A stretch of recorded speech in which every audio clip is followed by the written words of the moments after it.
That is Andre Giselle, and the teams are out on the field here at St Mary's before the first South Coast derby of the season, the first in the league for 13 years. Since then, Pompey almost dropped out of the league itself. Southampton have had their time in the Premier League, but they are back in the Championship once again, and Pompey looking to build on their survival last season. And the smoke is drifting across the stadium from both sets of supporters. The smoke bombs let off, and also the pre-match pyrotechnics from Southampton. And under grey skies, we are set for some afternoon here at St Mary's. And we heard there from Andre Giselle, Scott Minto, one of a number of very good signings made by John Mousinho. He's a young manager. His first job, of course, he stepped out from being a player to take the job at Pompey, but he's got good people around him helping him to make the right decisions. Yeah, just on Andre Giselle, I think he's arguably been Pompey's best player so far this season. He's certainly gone under the radar, just the role that he plays there. Really good. He's a good passer of the ball. He can go long if he needs to, but he keeps it simple. He's just a really good reader of the game. In terms of the manager, I really like him to the point where, and Pompey fans won't like me saying this, I'm not sure he's going to be Pompey manager in 12 to 24 months' time. I think he's that good. The job that he's done, getting the club out of the division, I think he's adaptable. The horrendous fixture list he was given at the beginning of last season, and yet still somehow came through that and kept Pompey up. Ironically enough, last season it was all about their home form. Actually, the home form hasn't been as good as the away form this season, but when it comes to a game like this, the cliches come out. Honestly, form goes out the window, it really does. Southampton should win this one. They have the better players individually and collectively. That doesn't mean anything in a derby like this. And both teams in their pre-match huddle before kick-off. Pompey in their blue shirts, white shorts and red socks.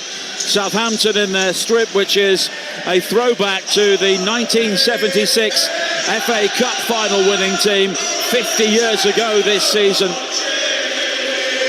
They've got the red and white stripes, black shorts and white socks, and we are all set here at St Mary's. It is Portsmouth who will get the game underway, attacking the goal away to our right in the first half. This promises to be brutal. It will be sulphurous. It is the South Coast derby, and after 4,908 days, Southampton and Portsmouth are reunited in league action. The moment the fixture list was published, this was the game that both sets of supporters were looking for.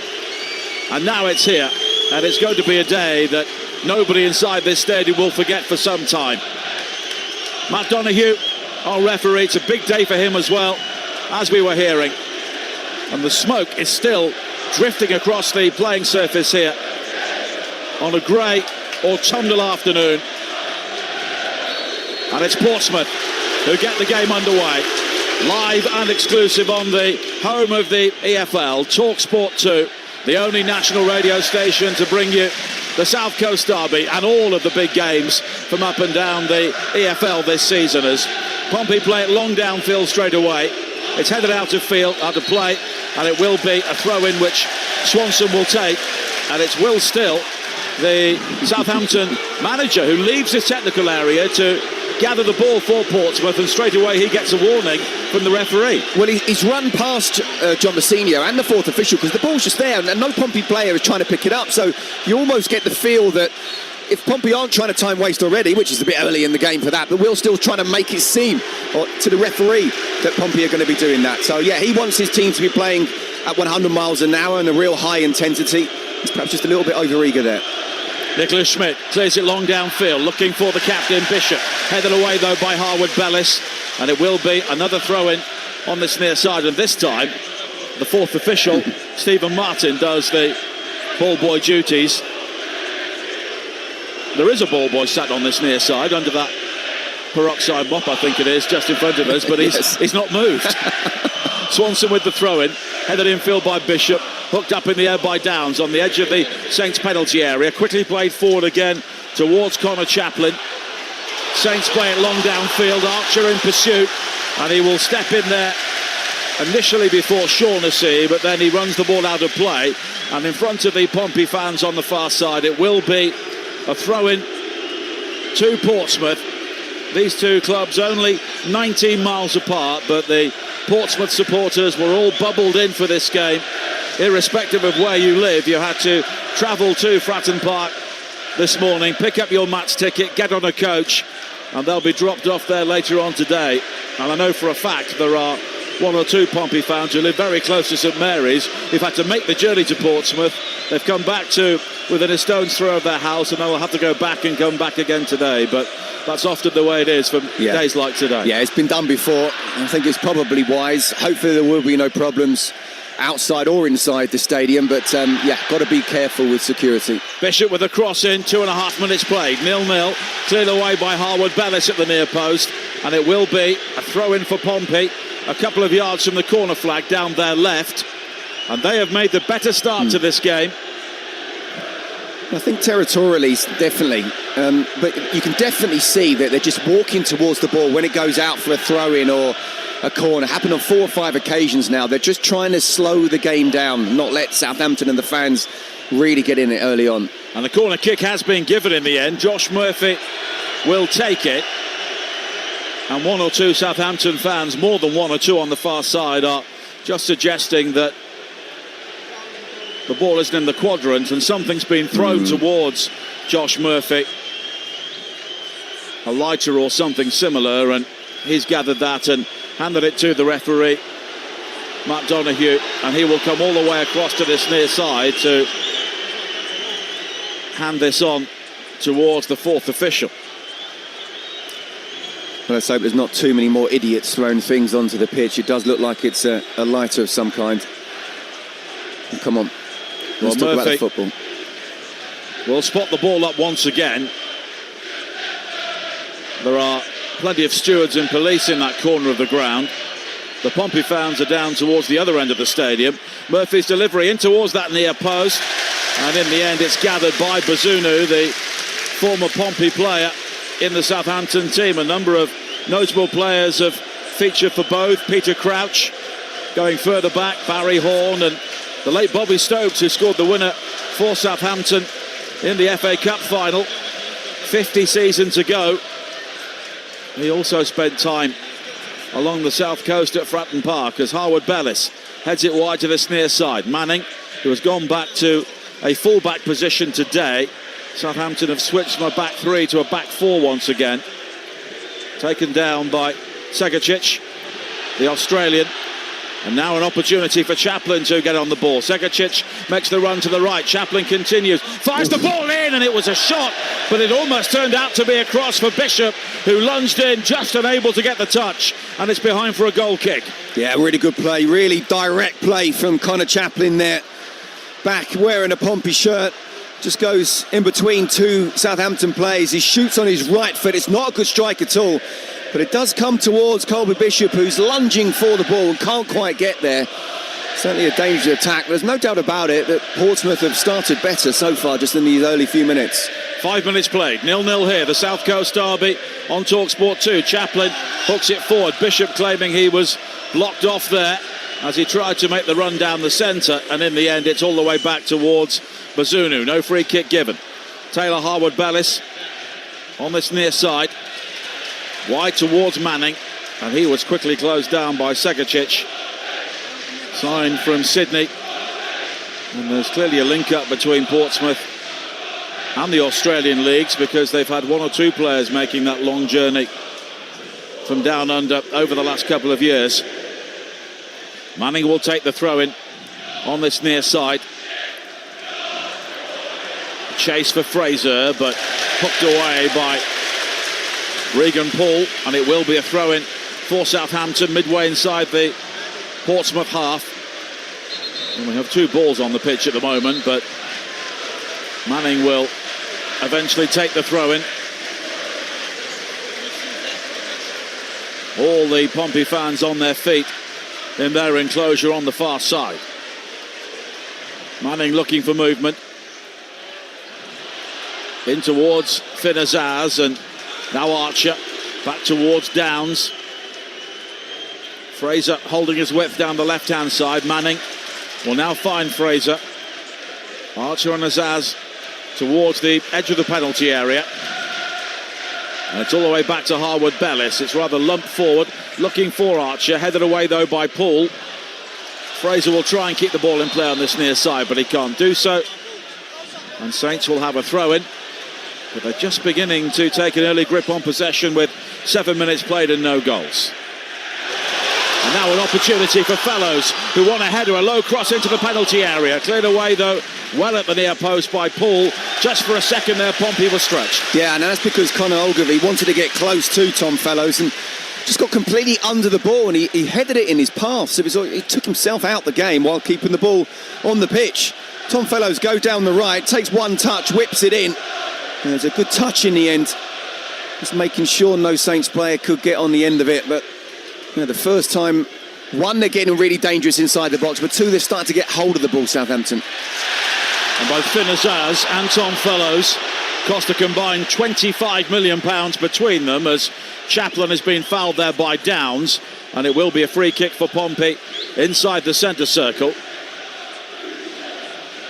Pompey did recoup £123 million in transfer fees over the summer, but they spent over £50 million themselves.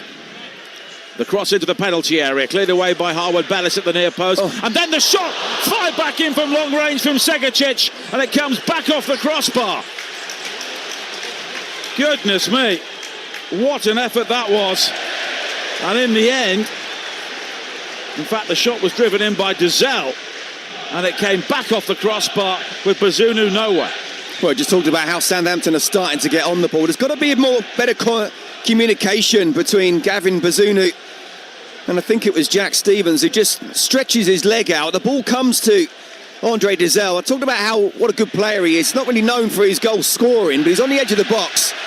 Bazunu's got no chance. It hits the bar and comes out. And Southampton got away with that one. Andre Dazelle scored the winning goal in the victory against Preston earlier this season. 2 1-0 wins for Pompey so far against Oxford and North End. They lost at home to Norwich, but they drew at West Bromwich Albion. Only one loss in 9 going back towards the end of last season as well, as a long ball into the area for Pompey looking for Bishop is cleared. Archer on the halfway line, beaten to it by Paul. Hooked forward now by Swanson. In towards Chaplin again, but Saints will clear.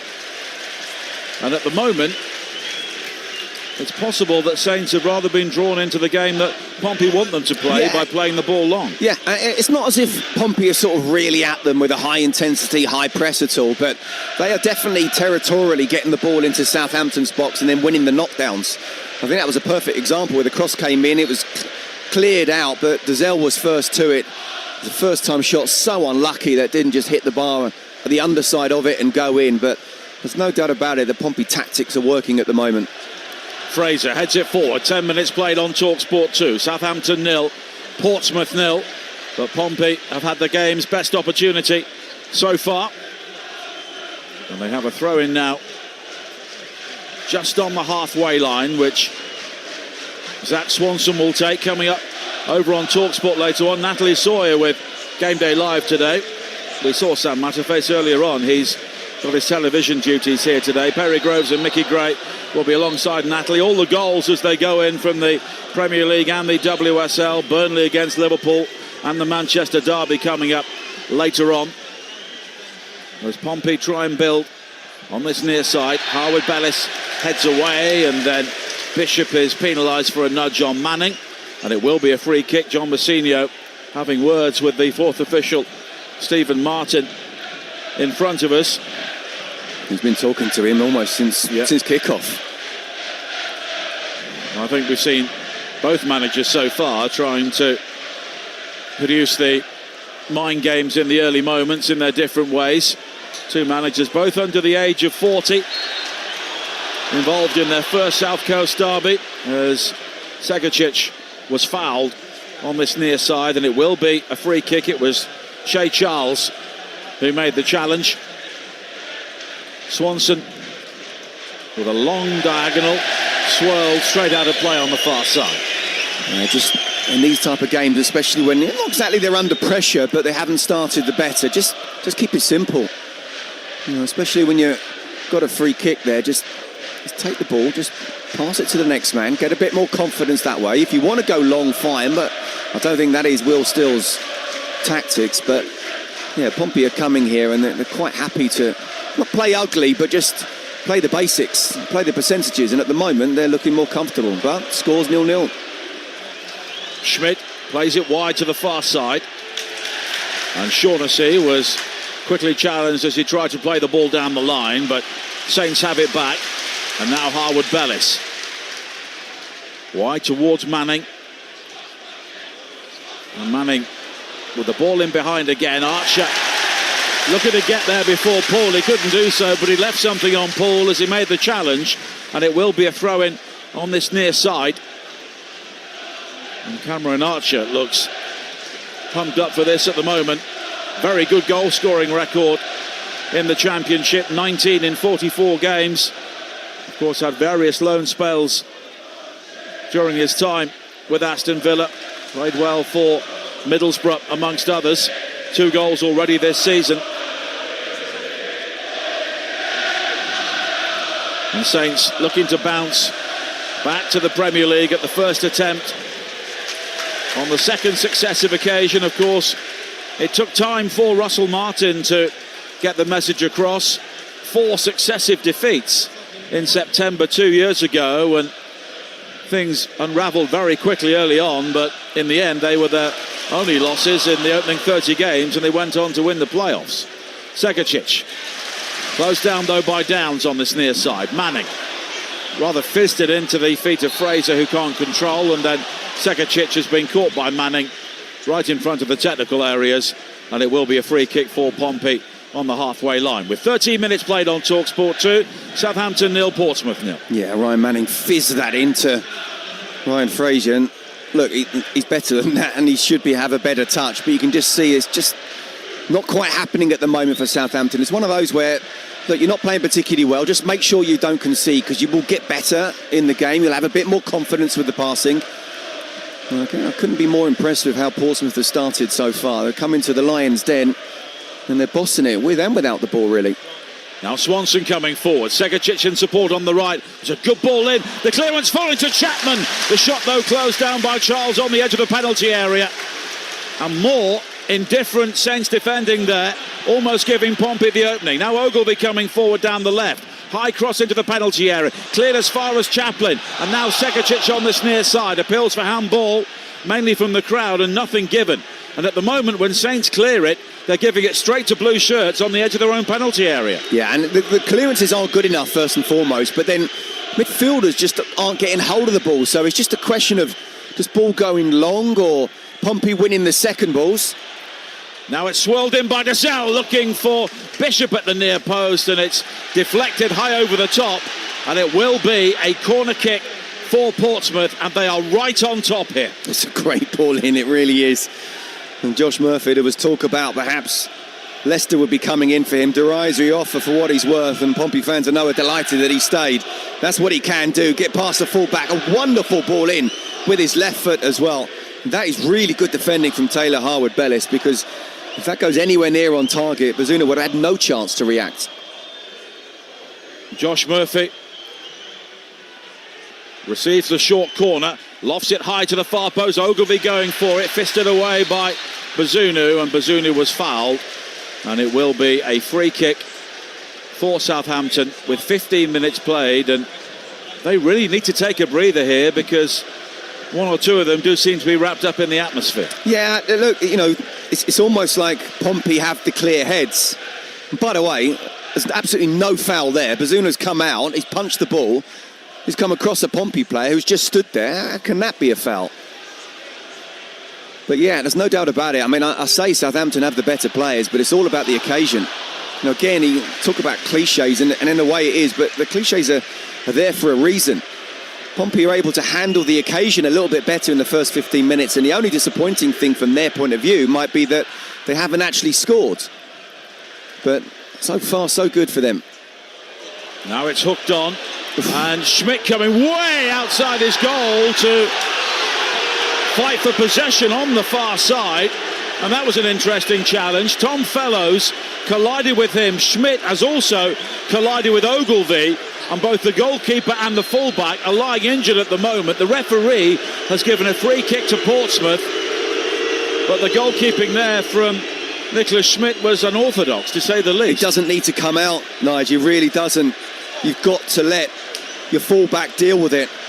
And in the end, I mean, he's got a little bit of a hand on his back, but the keeper's come out and taken out Ogilvie.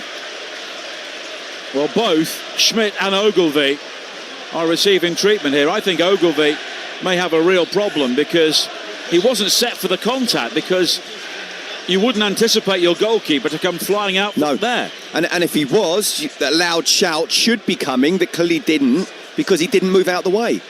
So yeah, when you're not expecting something, certainly you can't prepare your body for the impact that's just about to happen. Hopefully he will be okay. And he's a tough player. He certainly won't want to be taken off in the first half of Southampton versus Portsmouth. And he might have no choice. Still down. A number of Pompey players coming in to talk to John Mousinho. I have to say, I was covering the Charlton-Millwall game yesterday. There was a ludicrous goalkeeper injury in that game when Kaminsky went down for Charlton just after the red card, and everybody went in to have an impromptu timeout. But there's certainly an injury here. And it could be a wrist injury as well for Schmidt. No, I mean, a wrist injury for Schmidt, which obviously if he can't catch the ball, then he's going to have to come off. Ogilvie's still on the ground at the moment, but I think he'll be okay. Ben Killip, the goalkeeper, is warming up on this near side. Jordan Williams, who is a right back, is also getting ready potentially to come on. And the treatment is still continuing here. Ogilvie is now sat up, just rubbing the back of his neck. And I think he's got a fairly large bruise developing on his shaven head there. Very large bump. It's probably only going to get bigger. As I say, he's a tough defender. He's got a great left foot, loves to bomb on when possible. Well, he will not want to come off, but when it comes to a goalkeeper, I'm sorry, whether you want to come off or not, if your hands, you've done something to it, you simply do. Well, Schmidt is just flexing his right wrist at the moment. The gloves are off. Ogilvie, they're going through all of the concussion checks for him. Tell you what as well, if I'm Will Still now, or any of the coaching staff, I'm saying to my players, you make sure 30 yards out, or maybe even a little bit longer, have a shot and make sure it's to the keeper's right. Just test that hand in the next 5 or so minutes. Well, Schmidt is still talking to the medical team. Ogilvie looks okay to carry on. It looks like he's going to have a fairly eggy bruise on the top of his head tomorrow morning. It's getting bigger since I last saw it 20 seconds ago. But now Schmidt is trying to get the glove back on. He looks to be in real pain, but he will carry on for now. Killip and Williams, the two potential replacements, have gone back to the bench. In fact, Killip is now heading down the tunnel, so maybe he is getting ready. But hold on a second. One, Southampton have to, clearly, because he's in agony. You can see as he's putting on that glove, have to get a shot on goal, get hold of the ball, get as close to the goal as possible, but even if you're not that close, have a shot. Two, how was your goalkeeper on the substitutes bench not got his gloves? I'm assuming it's his gloves he's gone in for. There's no other reason for it. You've got to be ready. Not a time for a comfort break. Well, too much coffee already. The delay there was about 3 minutes. And now the long ball forward from the free kick, which was given. And I have to say, I'm not sure it was a free kick. No, I thought the keeper clashed into his left back. Tom Fellows didn't really seem to have a go at the ref about it, did he? But he did put his hand on Ogilvie, but for me that wasn't a foul, not that way. Southampton with Stevens. Long downfield, looking for Archer, headed away though by Shaughnessy. And Shaughnessy going back towards Schmidt on the ground, so that wrist won't be tested here. And Killip is now back around the technical area, and he is still warming up, the goalkeeper. He did feature in the final 2 games of last season. There's a high-hanging ball on the far side, is quickly hooked away by Rudoslev, the former Brentford player. But now Dazelle, wide towards Murphy. His brother had a good game for Newcastle yesterday against Wolves. Ogilvie. And now John Swift taking over. Both managers very animated on the edge of the technical area. 22 minutes played here on Talksport 2. Southampton 0, Portsmouth 0, but Pompey have hit the bar, and there's also been a lengthy injury delay involving the Portsmouth goalkeeper as Murphy tries to shuffle beyond Rudoslev on the far side, but it's out of play and Portsmouth will have a throw-in. Yeah, well, 2 things. One, you can see when Josh Murphy, as soon as he picks up the ball, he knows he's got Rudoslev for pace. And he's trying to get past him. He did it a few minutes ago, whipped in a great cross, tried to get past him again there. Rudoslev, to be fair, got the touch and is out for a throw-in, but he definitely believes Murphy got the better of him. Well, Killip does look as though he's preparing to come on, but we'll have to wait and see. Well, my second thing was, I don't know why Southampton aren't just high press, get that ball back. It's exactly what they're doing now, and then have a shot on goal. Well, Finazaz was trying to press there, but he fouled Regan Paul, and it will be a free kick. And also, I know it's not necessarily the Southampton way, but get some crosses in. Yeah, Swift's gone down again. That's what I mean. Just in the last 3 or 4 minutes, why not just high press, go for it? Clearly he's not right. Test him on his right-hand side, and it could be a goal. And a save he'd normally make ends up being a goal, and Southampton haven't done that. Well, it will be, I think, a goalkeeping change here. Yes. Both teams are heading into the 2 technical areas to have words once again. And Schmidt clearly is in some pain. He is in some trouble. And you just wonder whether he'll be able to carry on. Well, look, I don't want to say it's his own fault, but it's his own fault. He didn't need to come out. He should have just let Ogilvie deal with it. And there was even a stage where he started to come, and he should have read the situation that he wasn't going to get there in time. Just let Ogilvie get there and head it back. There's a slight push in the back, Ogilvie into the keeper, and that's where the referee's given it. But maybe Tom Fellows could have been a little bit cleverer, seen that let's just wait and see, let's not give away any kind of foul at all in what would have been a dangerous situation. And in the end, both fullback and goalkeeper were on the floor. He would have been able to capitalise on that. Well, he's coming off. I mean, Schmidt is walking very slowly, which of course is giving Killip time to get ready. Principle's the same now, Nige. Have a shot goal as quickly as possible. You know, maybe try and gauge it first. Don't just shoot for the sake of, 30 yards out and it's a simple save and then the goalkeeper will get more confidence. But, even if you're an outfield player, you're not really expecting to come on in the first half. So psychologically, you're kind of relaxed. You're not ready in game mode, whereas you are in the second half. But the goalkeeper, even more so. So there's no doubt about it, he won't be 100% ready for this. So they can get into good positions, Portsmouth. Again, test the keeper, crosses, shots, get him in early. Well, there's an embrace between Nicholas Schmidt and Ben Killip. I mean, Killip is not some callow youngster. He's 29 years of age. He's got a lot of football behind him, notably with Barnsley. He did play towards the end of last season, but now he has an unexpected opportunity here in the South Coast derby. It's a blow for Portsmouth, though. I mean, the Austrian only cost £250,000. He's been a great find.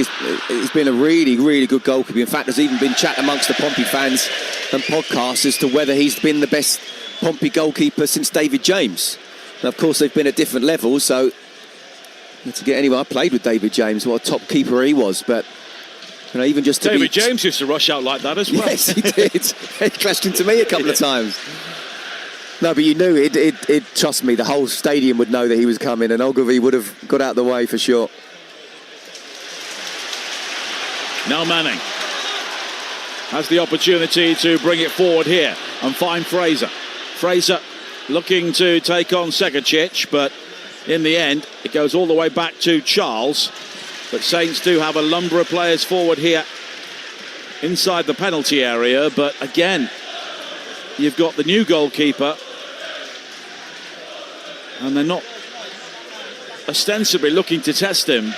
The way they're playing hasn't changed particularly in the short term, but maybe now as Azaz is unable to gather on the edge of his penalty area, and it's quickly played long downfield looking for Colby Bishop, but it will go straight out of play, and it will be a throw-in here for Southampton. 27 minutes played on Talksport 2.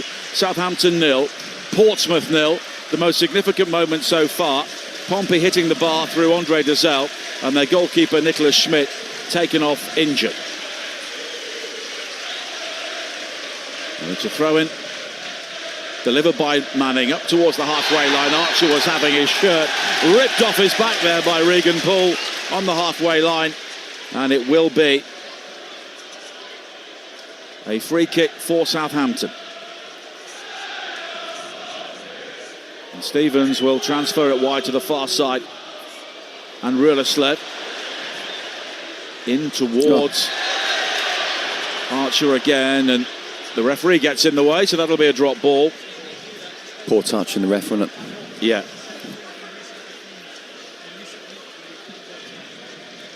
No, it's been obviously because one of the substitution and two felt like longer than 3 minutes that the players were down for. It's just been a bit bitty since then. Pompey made a really good start. I think their tactics were spot on, trying to slow the game down but territorially get the ball into Southampton's half. Southampton not clearing it very well, but as I say, the last 5-10 minutes, nothing really has been happening. 28 minutes played, 0-0. As Murphy tries to gather on the far side and take on Rulesled, but it rebounds out of play off the Dane, and it will be a Pompey throw-in. The Champions League is back this week across the Talksport network. Talksport 2, 5:45 on Tuesday for Athletic Bilbao against Arsenal with Joe Shannon and Perry Groves. And kick off with Adrian Durham. We'll have all the goals as they go in, and there'll be more commentary here on 2 from the Carabao Cup third round. Brentford against Aston Villa with Ian Danta and Darren Ambrose. And then on Wednesday, Liverpool against Atletico Madrid, live from Anfield with Adrian Durham, Jim Proudfoot and Dean Ashton. And here on 2, Bayern against Chelsea with Sam and Andy Townsend. Low cross into the penalty area for Murphy on the far side, looking for Chaplin. It's cleared away by Manning, and it will be a throw into Portsmouth down their left. Then on Thursday, what a game. Newcastle against Barcelona on Talksport with Natalie Sawyer, Jim and Troy Deeney. Manchester City against Napoli is over on Talksport 2 with Ian Danta and Mickey Gray. All those games coming up live on the Talksport network this week. And game day next Saturday will also bring you the Merseyside derby. Half an hour played here in the South Coast derby in the Championship. Southampton, of course, winning here on the opening day of the season. 2 very, very late goals to beat Wrexham, but they've been beaten here by Stoke and also drawn with Ipswich and Watford, and they've got a trip to Liverpool in the Carabao Cup coming up the week after next. Another way to Hull City in their next league game.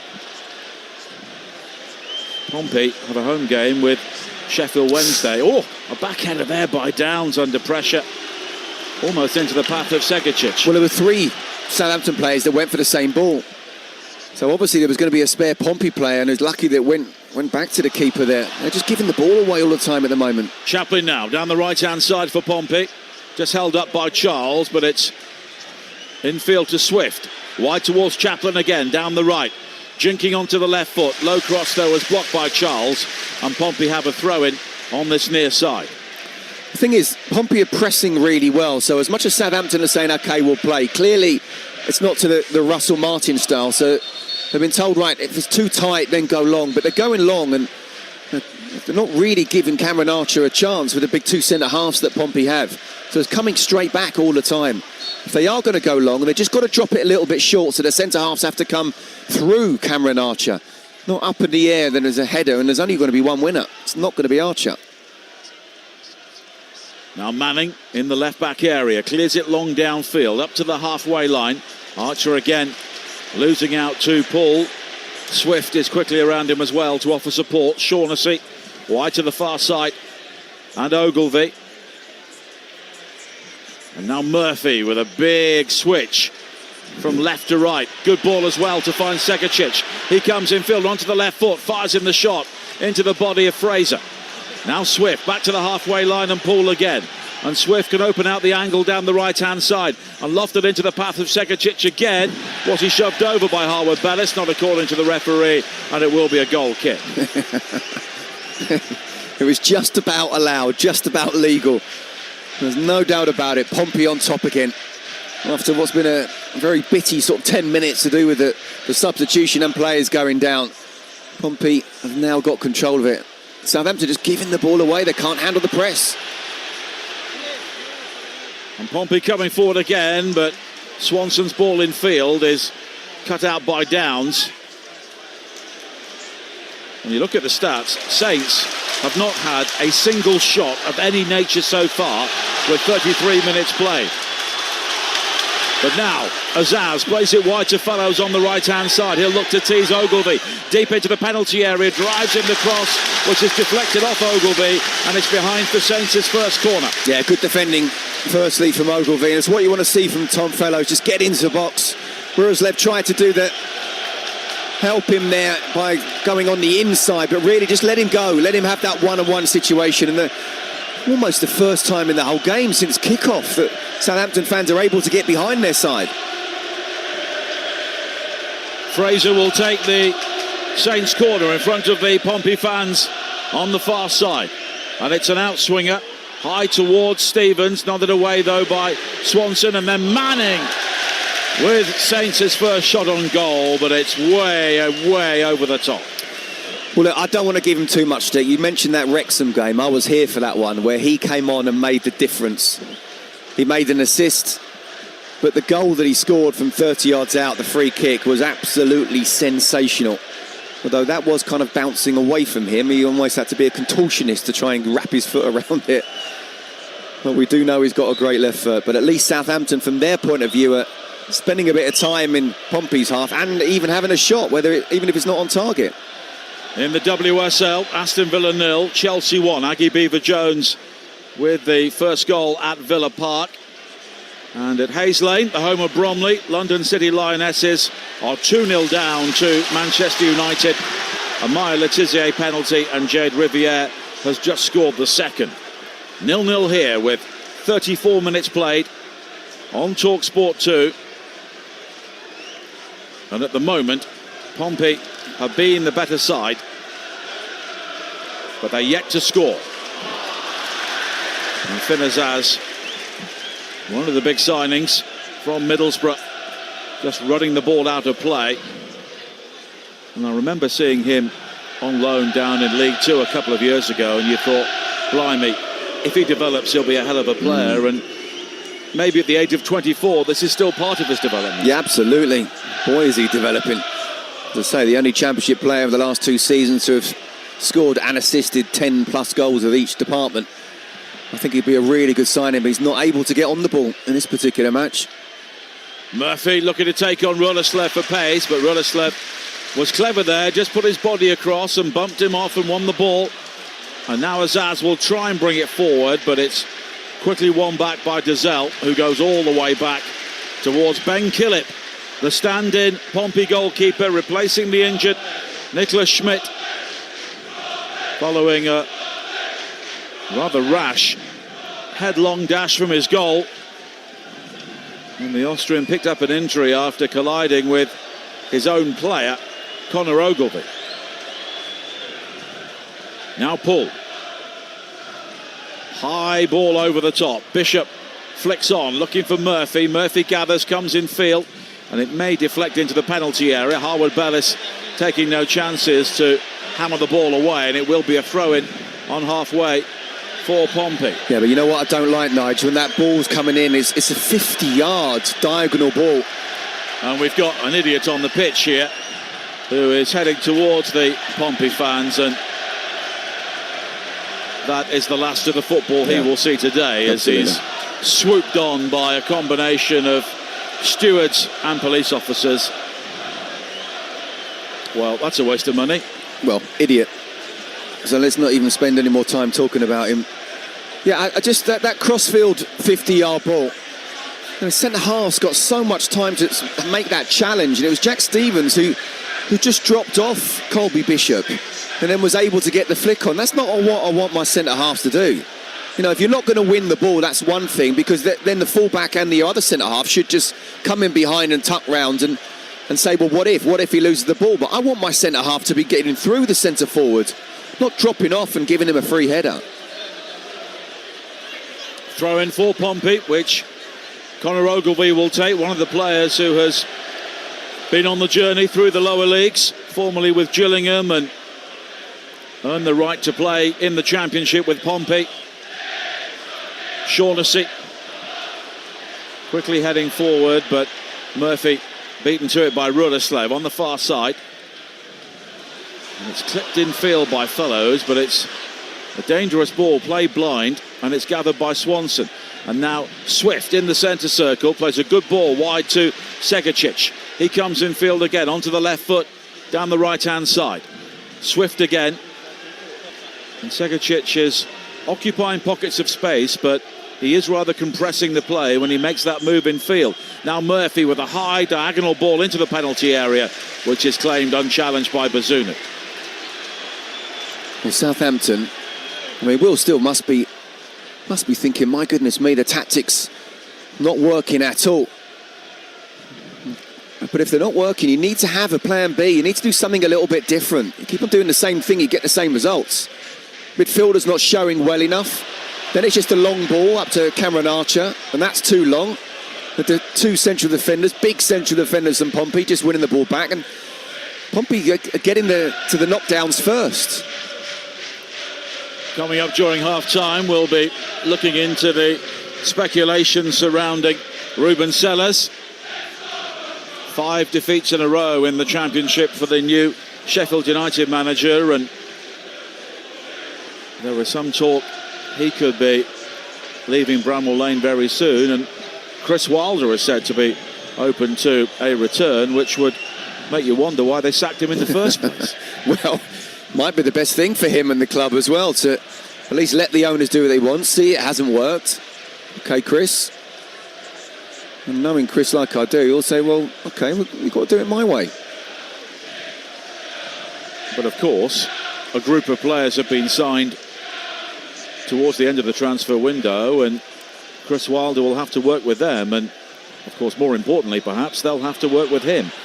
Now Segicic in a central area, onto the left foot. Swift wide towards Swanson again, and Swift looking for options and movement ahead of him, and he is a much better player when he's got players offering. Of course, he was the assist king for Reading in the Championship a few years ago before moving on to West Brom. Murphy, and now Chaplin back towards Murphy again. That's cleverly done. Murphy swings in the cross, and it's turned aside at the far post by Ryan Manning. Segicic was lurking, and Manning had to deal with that. Yeah, it's a wonderful ball again for Murphy in the left foot, and I can tell you from experience, it's horrible coming up against a winger that is basically two-footed. Can go either way. And this time he just took a touch and he's whipped it round. Bazunu's completely beaten. Really good defending from Manning, but Segicic has to gamble at the far post. He didn't. Corner kick for Pompey. Laid short to Chaplin, right corner of the penalty area. Back again now towards Dazelle. He checks back onto his left foot. It's flicked on by Ogilvie. They didn't make the most of that, and it's cleared away. 4 minutes to play in the first half. Swanson, though, wide towards Murphy again.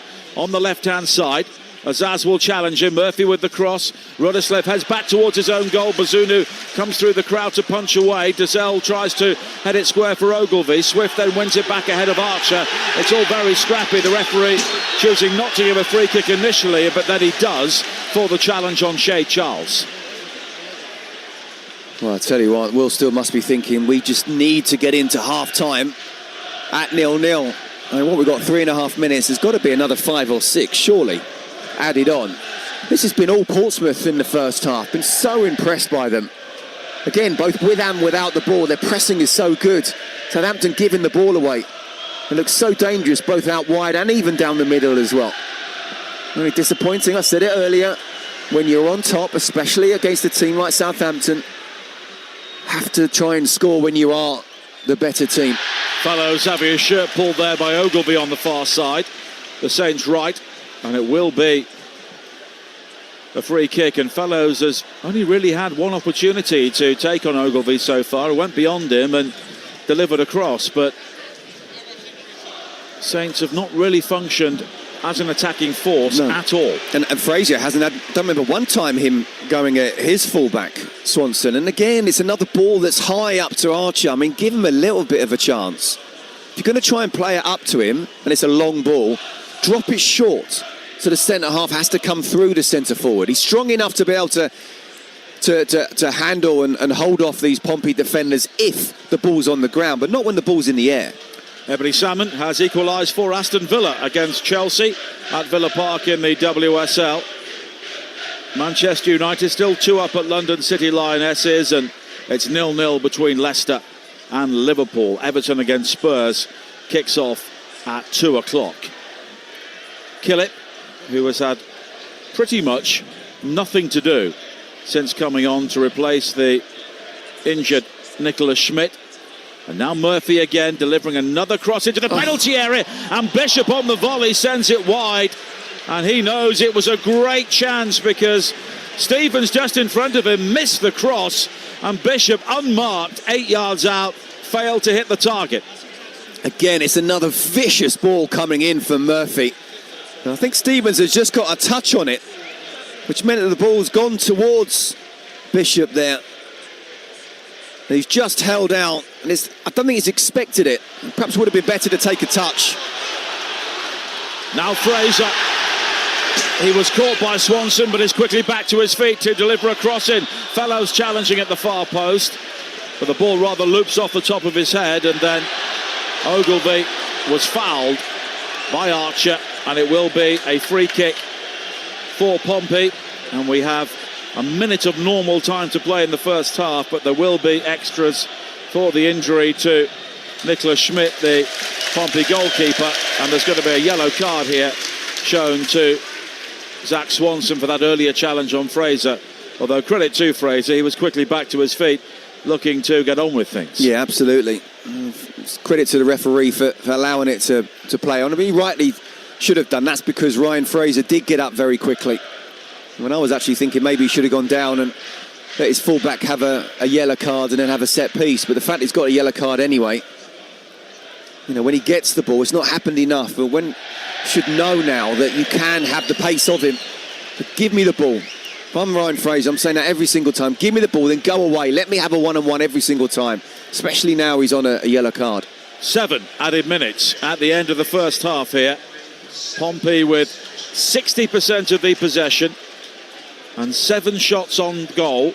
Saints have had 1, but 15 of the last 16 Pompey wins have come with less than 50% possession. They often like to play on the counter-attack, but they need to improve on their away form this season. Only Plymouth had a worse away record this season than Pompey's 14 points in the previous campaign, as another yellow card is shown by Matt Donoghue. Harwood Bellis is having words with the referee.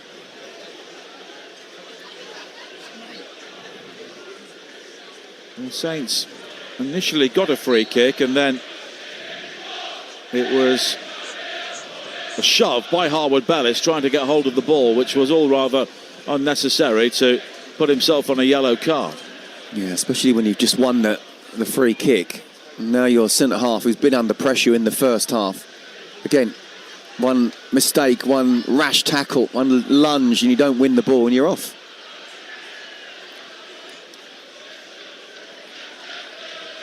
We are 90 seconds into added time.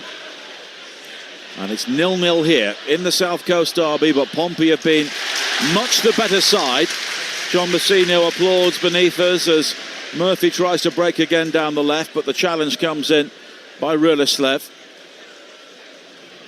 And both Stevens and Harwood Bellis outnumber Colby Bishop, but they've both had a very difficult first half here. The number of crosses into the penalty area they've had to deal with. But you just wonder if Pompey have missed an opportunity. Segicic coming in field again. Dazelle up alongside Bishop on this occasion, but Pompey choose to be more conservative, and it's wide towards Murphy. Now the early ball forward, but Bishop had stayed where he was, and it's claimed by Bazunu. Not a bad ball, not a bad ball, not looking, just that one over the top. Bishop wasn't quite in place, and he puts his hand up saying, yeah, okay, I should have been there. Now it's cleared away on this near side. And some breaking news on Talksport 2, and some really tragic news as well. The former world boxing champion Ricky Hatton has died at the age of 46. There'll be more on that across the Talksport network. Fraser with the ball into the penalty area towards the far post, and it's headed away by Ogilvie, and it will be a corner kick. That's horrible news, really horrible news. Thoughts go out to his family, of course, and people close to him. And if you retune to both Talksport and Talk Radio and Times Radio, there'll be more on that throughout the afternoon, I am sure. The news that Ricky Hatton has died at the age of 46, a great boxing champion who sadly is no longer with us. I saw him fight Mayweather in Vegas. Fraser with the corner kick here, headed away by Bishop. And then a slip on the edge of the penalty area from Fellows. And Segicic now can lead the counter-attack for Pompey. Over the halfway line, Murphy is further forward inside the penalty area, but the ball to try and find him was poor. And it's gathered by Bazunu. And Bazunu quickly bowls out. You can hear the urgency from the Southampton fans now as he finds Manning. But Manning looked upfield and there was no one to hit. Yeah, look, if it's not on, don't go for it. Too many times in his first half. And it hasn't really been on, or Archer's not in proper position. Ball's just gone up there, and Pompey have won it back. At least Southampton are keeping it a little bit, but they really haven't given the fans here hardly any chances in this first half to get behind them and show that what this game means to them. And massive credit to Mousinho and his Pompey side for that. Fellows. Back to Rulislev.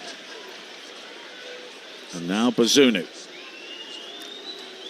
And we still have 2 minutes of added time to play at the end of this first half. 0-0 the scoreline here in the South Coast derby.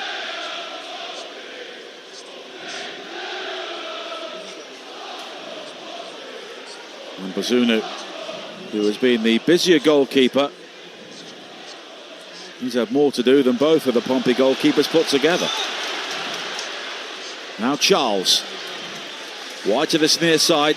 And Manning trying to pick out Archer again, but it's a high tariff ball again. They're always looking for that one pass to find Archer, and we saw a few moments ago Archer winning the ball in the air, but he's nodding the ball down to nobody because he's on his own. Yeah, look, first of all, it's great pressing from Portsmouth, both from the person on the ball, but also not allowing them to slip the balls into either Charles or Downs, who can then try and play in the three attacking players or put Archer in a better ball, because you're not 50 yards away, then you're 20 yards away. So it all comes from Portsmouth. But Southampton have to find a way. They have to move the ball quicker. They have to get their body in positions where they can receive the ball, and they're not just knocking long balls again and just giving the ball away. Now Fellows coming in field to find Downs. Downs has got support further wide from Charles, and now Fellows delivers the ball in, and Finazaz with a shot which was deflected by Archer. I don't think it was going in from either of them, but it was a comfortable save for Killett. But that's what they need to be doing a lot more. Not just knocking the long ball 50 yards. It's almost like they are intimidated by this game and feeling under pressure. Now have the confidence to do what you'd normally do in a game. Get the ball, 5-10 yard passes, run off the ball, 1-2s. Get yourself in a position where, you know, whether I'm not sure whether it had gone in, and it was a simple save in the end for Killett, but so much better. Just as we're coming up to half time, best chance of scoring for them, really. But Portsmouth have a free kick here, almost midway inside the Southampton half, for some pushing on Colby Bishop. John Swift is over it. And Saints have pulled everybody back with seconds of the 7 added minutes remaining. And Swift plays it wide to this near side, but Chaplin was penalised for catching Manning as the ball went across, and once again Pompey waste a set piece. And Bazunu will take the free kick, which could be the final action of an elongated first half here. No goals, but the best opportunities really all falling to Portsmouth, including Andre Dazelle striking the crossbar. Bazunu's free kick, and that is half-time. And the Pompey supporters, I think, will be the happier, but I just wonder, Scott Minto, if they'll be thinking that not taking any of these chances may come back to haunt them. Yeah, I mean, look, the stats will say that they had 7 shots and none on target. And I think that's the worry, really, from Portsmouth's point of view, or the one downside from what has been a very, very good first half. I think they've been really good defensively. They've pressed high. They've not allowed Southampton to play the ball out. They just forced them into long balls. But, you know, when they have got wides and the crosses have come in, they've got to test the keeper more than they have so far. They have been by far and away the better side in that first half, but you do get the feeling that whether he makes substitutions or not, Will Steele, that Southampton will come out a lot better in the second half. So we'll have to wait and see whether they'll rue the first half and not taking advantage and converting those chances into goals. But there's no doubt about it, Pompey will be really happy with that first half performance. And you look at the bench for Saints, as you say, Adam Armstrong, Ross Stewart.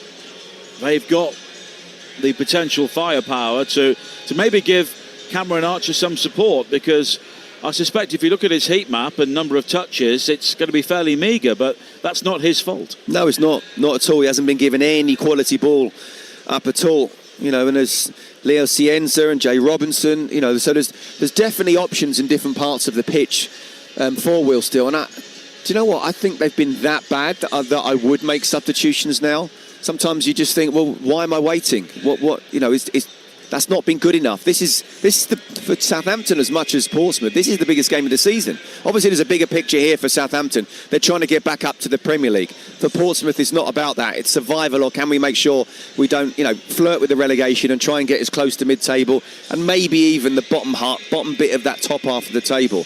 But for Southampton, yes, they want to try and show that they can get back to the Premier League, but it's all about the here and now in this particular game, and they're not handling the occasion at all. They're not playing their game.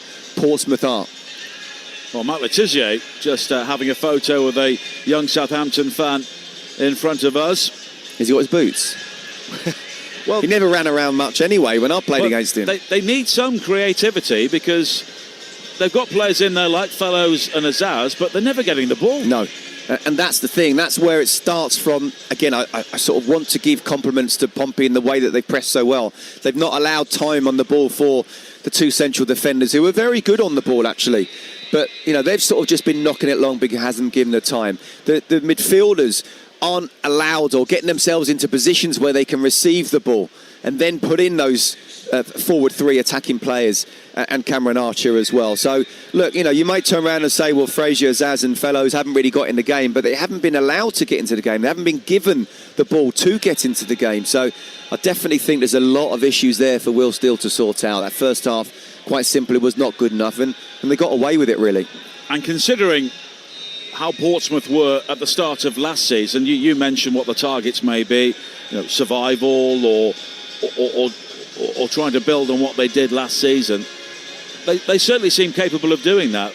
The players who came up with them from League One seem to have grown in stature, and they've made some very handy signings. Yeah, absolutely. I think they've done really well, to be fair. And, you know, they're fishing in a much different pond to Southampton, aren't they? And fair play to Southampton. They've sold players for big money, and they've spent not all of it, but certainly good amounts of it. But in terms of Pompey, you know, I've talked about it before. I like John Massini. I think the job he's done since he's come in, getting them into the Championship, the horrendous fixture list at the start of last season was always going to be difficult. And then, actually, can they dig themselves out of a hole once they play the teams that everyone feels they should beat? they did, and I think they ended up having a very good season. If they can get towards even like 12th to 16th, I think that's a really good season for Portsmouth, and maybe, just maybe, they can kick on even more. I don't know, but I think he's doing a great job, I really do. And in terms of today, I'm looking at the Pompey fans. A lot of them have gone off for a pie and a cup of tea, but they will be absolutely delighted with what they've seen so far. More from Scott Minto coming up in the second half here at St Mary's. Half-time in the South Coast Derby. It is goalless. This is EFL Live on Talksport 2. The unstoppable force of live football. Brilliant goal! EFL Live on Talksport 2. They're the unsung heroes of the hard yards. The versatile grafters guaranteed to go the distance. The reliable team players who always pack a payload on the pitch. Talksport Drive have teamed up with Fiat Professional Vans to champion the game's natural-born workers. It's all about the workhorses, not the show ponies. As we celebrate the doers, not the divas. Natural-born workers. Tomorrow afternoon from 4 on Talksport with the Fiat Professional Doblo. Find out more at fiatprofessional.com/UK. Have you heard? Sky, Netflix and Discovery Plus are now just £15 a month, which means you can get stuck into a deadly game of cat and mouse in the Day of the Jackal on Sky. Or the high stakes of Squid Game on Netflix. So yeah, feel something extraordinary every night with Sky Essential TV for our new everyday price, £15 a month. Search Sky. Prices may change during new 24-month term. £21 a month after. Requires Sky Stream and broadband minimum speed 25 megabits per second. Includes selected Sky channels, 18+, terms apply. You want the look. Clean, close, sharp. But you don't have time to play around. Meet the Pitbull X5 series from Skullshaver.com. Our best-selling shaver, now even better. Smooth blades, stronger motor, better grip, built for speed, designed for skin. No mess, no mirror, no drama. 90 seconds and you're done. Fresh, confident, ready. Pitbull X5 range by Skullshaver. Available now at Skullshaver.com. It's a chilled summer's day. The twins are splashing in the paddling pool while Mrs. Thing puts her feet up. She's proper chuffed, having saved money on a British Gas boiler service. It's like an MOT for your boiler, just £79, reduced from £109. Bliss. Well, it was nice while it lasted. British Gas, taking care of things.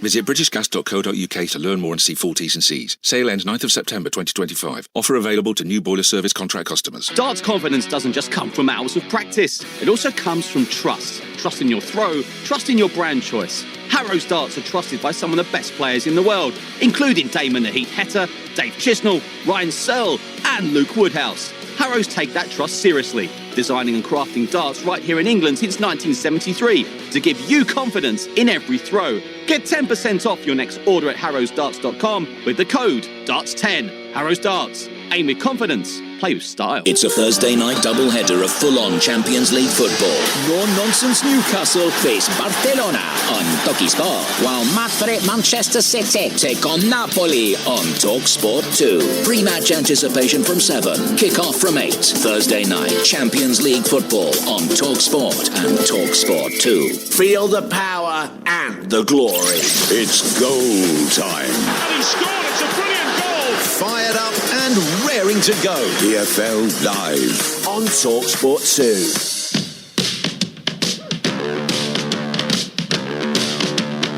This promises to be brutal. It will be sulphurous. It is the South Coast Derby. Chaplin continues. Fires the ball in, and it was a shot, but it almost turned out to be a cross for Bishop. The cross into the penalty area, cleared away by Harwood Bellis at the near post. And then the shot, fired back in from long range from Segicic, and it comes back off the crossbar. Southampton got away with that one. Now Murphy again, delivering another cross into the penalty area, and Bishop on the volley sends it wide.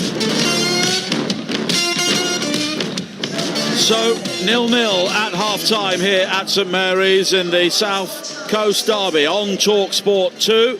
Full second half commentary coming up shortly. Time now for us to get a quick weather report on Talksport 2. All thanks to QuickFit. Talksport 2 weather report. With QuickFit, drive away happy every time.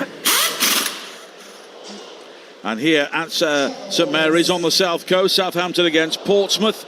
It's around 16 degrees, not too cold. Some of us overclubbed with the winter coats here today. Light rain is forecast later on, but Grey clouds at the moment, and it's dry. In the Premier League, Burnley against Liverpool kicks off in around an hour's time. There'll be updates on Talksport. It's 13 degrees in East Lancashire. Heavy rain is forecast. And the Manchester derby underway at 4:30. You can follow that game on the Sunday session with Natalie Sawyer. 12 degrees and heavy rain is the forecast there. That was today's weather report, brought to you by QuickFit, with over 600 centres across the UK, most of them open 7 days a week. They're always there when you need them. Talksport 2 Weather Report. With QuickFit, drive away happy every time. And here in the Championship, Talksport understands Ruben Sellés has been sacked as Sheffield United manager. They currently sit bottom of the table, losing all 5 of their league games so far this season. They lost 5-0 at Ipswich on Friday night. Their former manager, Chris Wilder, is open to a return to Bramall Lane. And Talksport's chief football correspondent, Alex Crook, joined the Sunday edition to give his immediate reaction to Sellés' sacking. It was difficult, wasn't it, to see any other outcome after that chastening 5-0 thrashing against Ipswich live on Talksport 2 on Friday. I have a little bit of sympathy for Ruben Sellés because I feel like he was doomed to failure in this job. He went from finishing 4th bottom of the Championship, just about keeping Hull safe on the last day of last season, to taking over from a really popular manager who'd only narrowly missed out on promotion in a Championship playoff final. It was a baffling decision in my mind to get rid of Chris Wilder in the first place. He got 90 points last season, and they were really good for most of that Championship playoff final before Sunderland rallied late on. So as I say, I think it was always going to be a difficult ask for Ruben Sellés. I think he would say that maybe he wasn't backed as much in the transfer market as he'd been promised. And as you've said, Faye, we reported this yesterday on Talksport. Nothing should surprise you in football, but maybe reality really is stranger than fiction. Chris Wilder would be open, I'm told, to returning to Bramall Lane for a 3rd spell in charge. Yeah, 3rd spell. That is quite incredible when somebody is linked with a club like that and feels like the heartbeat of a club like Sheffield United as well. It does make you question why they parted company with him in the first place. And why did they think that Ruben Sellés was the man to kick them on when he quite clearly isn't? Well, I think they wanted to go in a different direction. They wanted a younger coach. We know all about the AI technology that they've been using to scout players, although even that seemed to go out the window towards the end of the transfer summer. I don't think necessarily Danny Ings would have been an AI signing, with no disrespect at all to the brilliant career that he's had. So I think what we're seeing from Sheffield United is new owners who've come in clearly with the intention of making them competitive at the top of the Championship, but just not having the football now to back up those ambitions. And if Chris Wilder does go back, and I think he's going to want certain promises, I would expect a new director of football, maybe even one that Wilder picks himself, to be in situ so that this club can start to move again in the right direction. Because as much as I do sympathise with Ruben Sellés, the squad of players they've got are still better than 6 defeats out of 6 and losing 5-0 away from home. Crookie, is this another example of fan power? Because it was pretty sort of unanimous the way they turned on him on Friday night.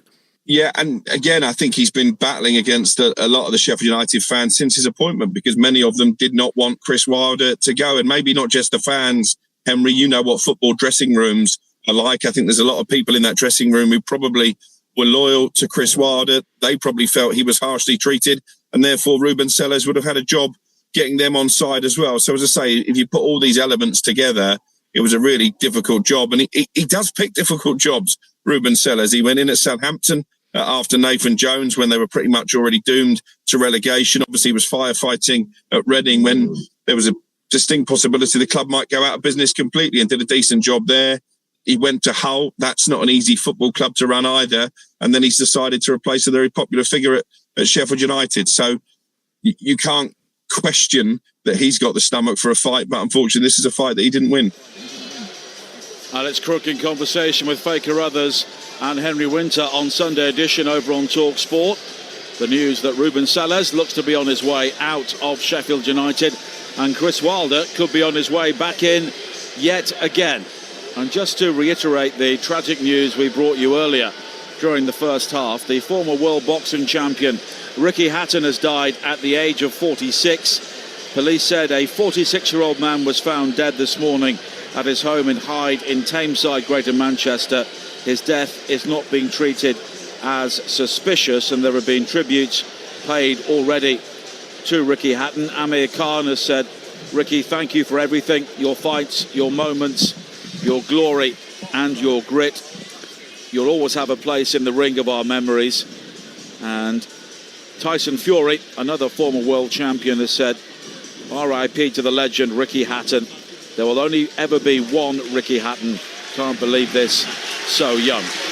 So just to reiterate the terrible news that Ricky Hatton, the former world boxing champion, has died at the age of 46. And if you want more on that, retune to Talksport and also Talk Radio and Times Radio.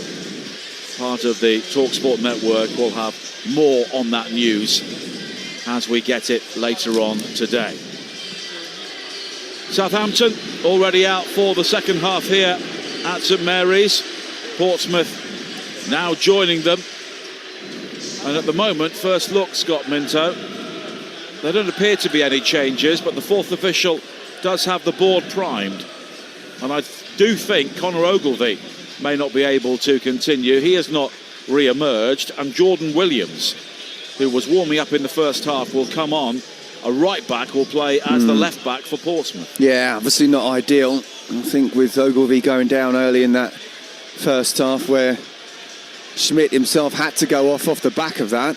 Clearly a head challenge, and maybe he's just feeling a bit dizzy. Cannot take any risks when it comes to the head. So it's certainly another substitution that Pompey wouldn't have wanted. We'll have to wait and see how indeed Jordan Williams will be playing as a left back.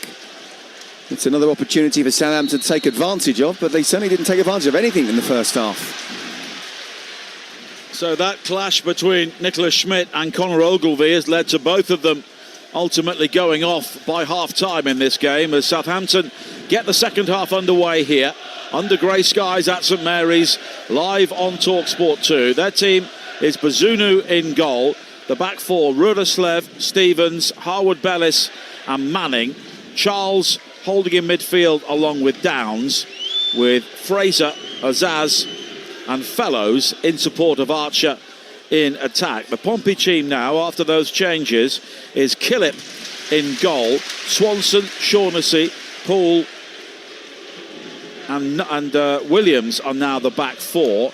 Dazelle and Swift in midfield, with Chaplin, Segicic and Murphy in support of Bishop. Saints in the red and white stripes, attacking the goal away to our left in the second half, as Chaplin has been taken out there by Stevens in the centre circle, and he joins Harwood-Bellis in the book. Great little turn there, wasn't it? Stevens completely done. He's stepping out as the ball's played in. Fantastic bit of skill from Chaplin, and he knows straight away, nowhere near the ball. It's a definite yellow. Not what he'd want to be doing at the start of the second half.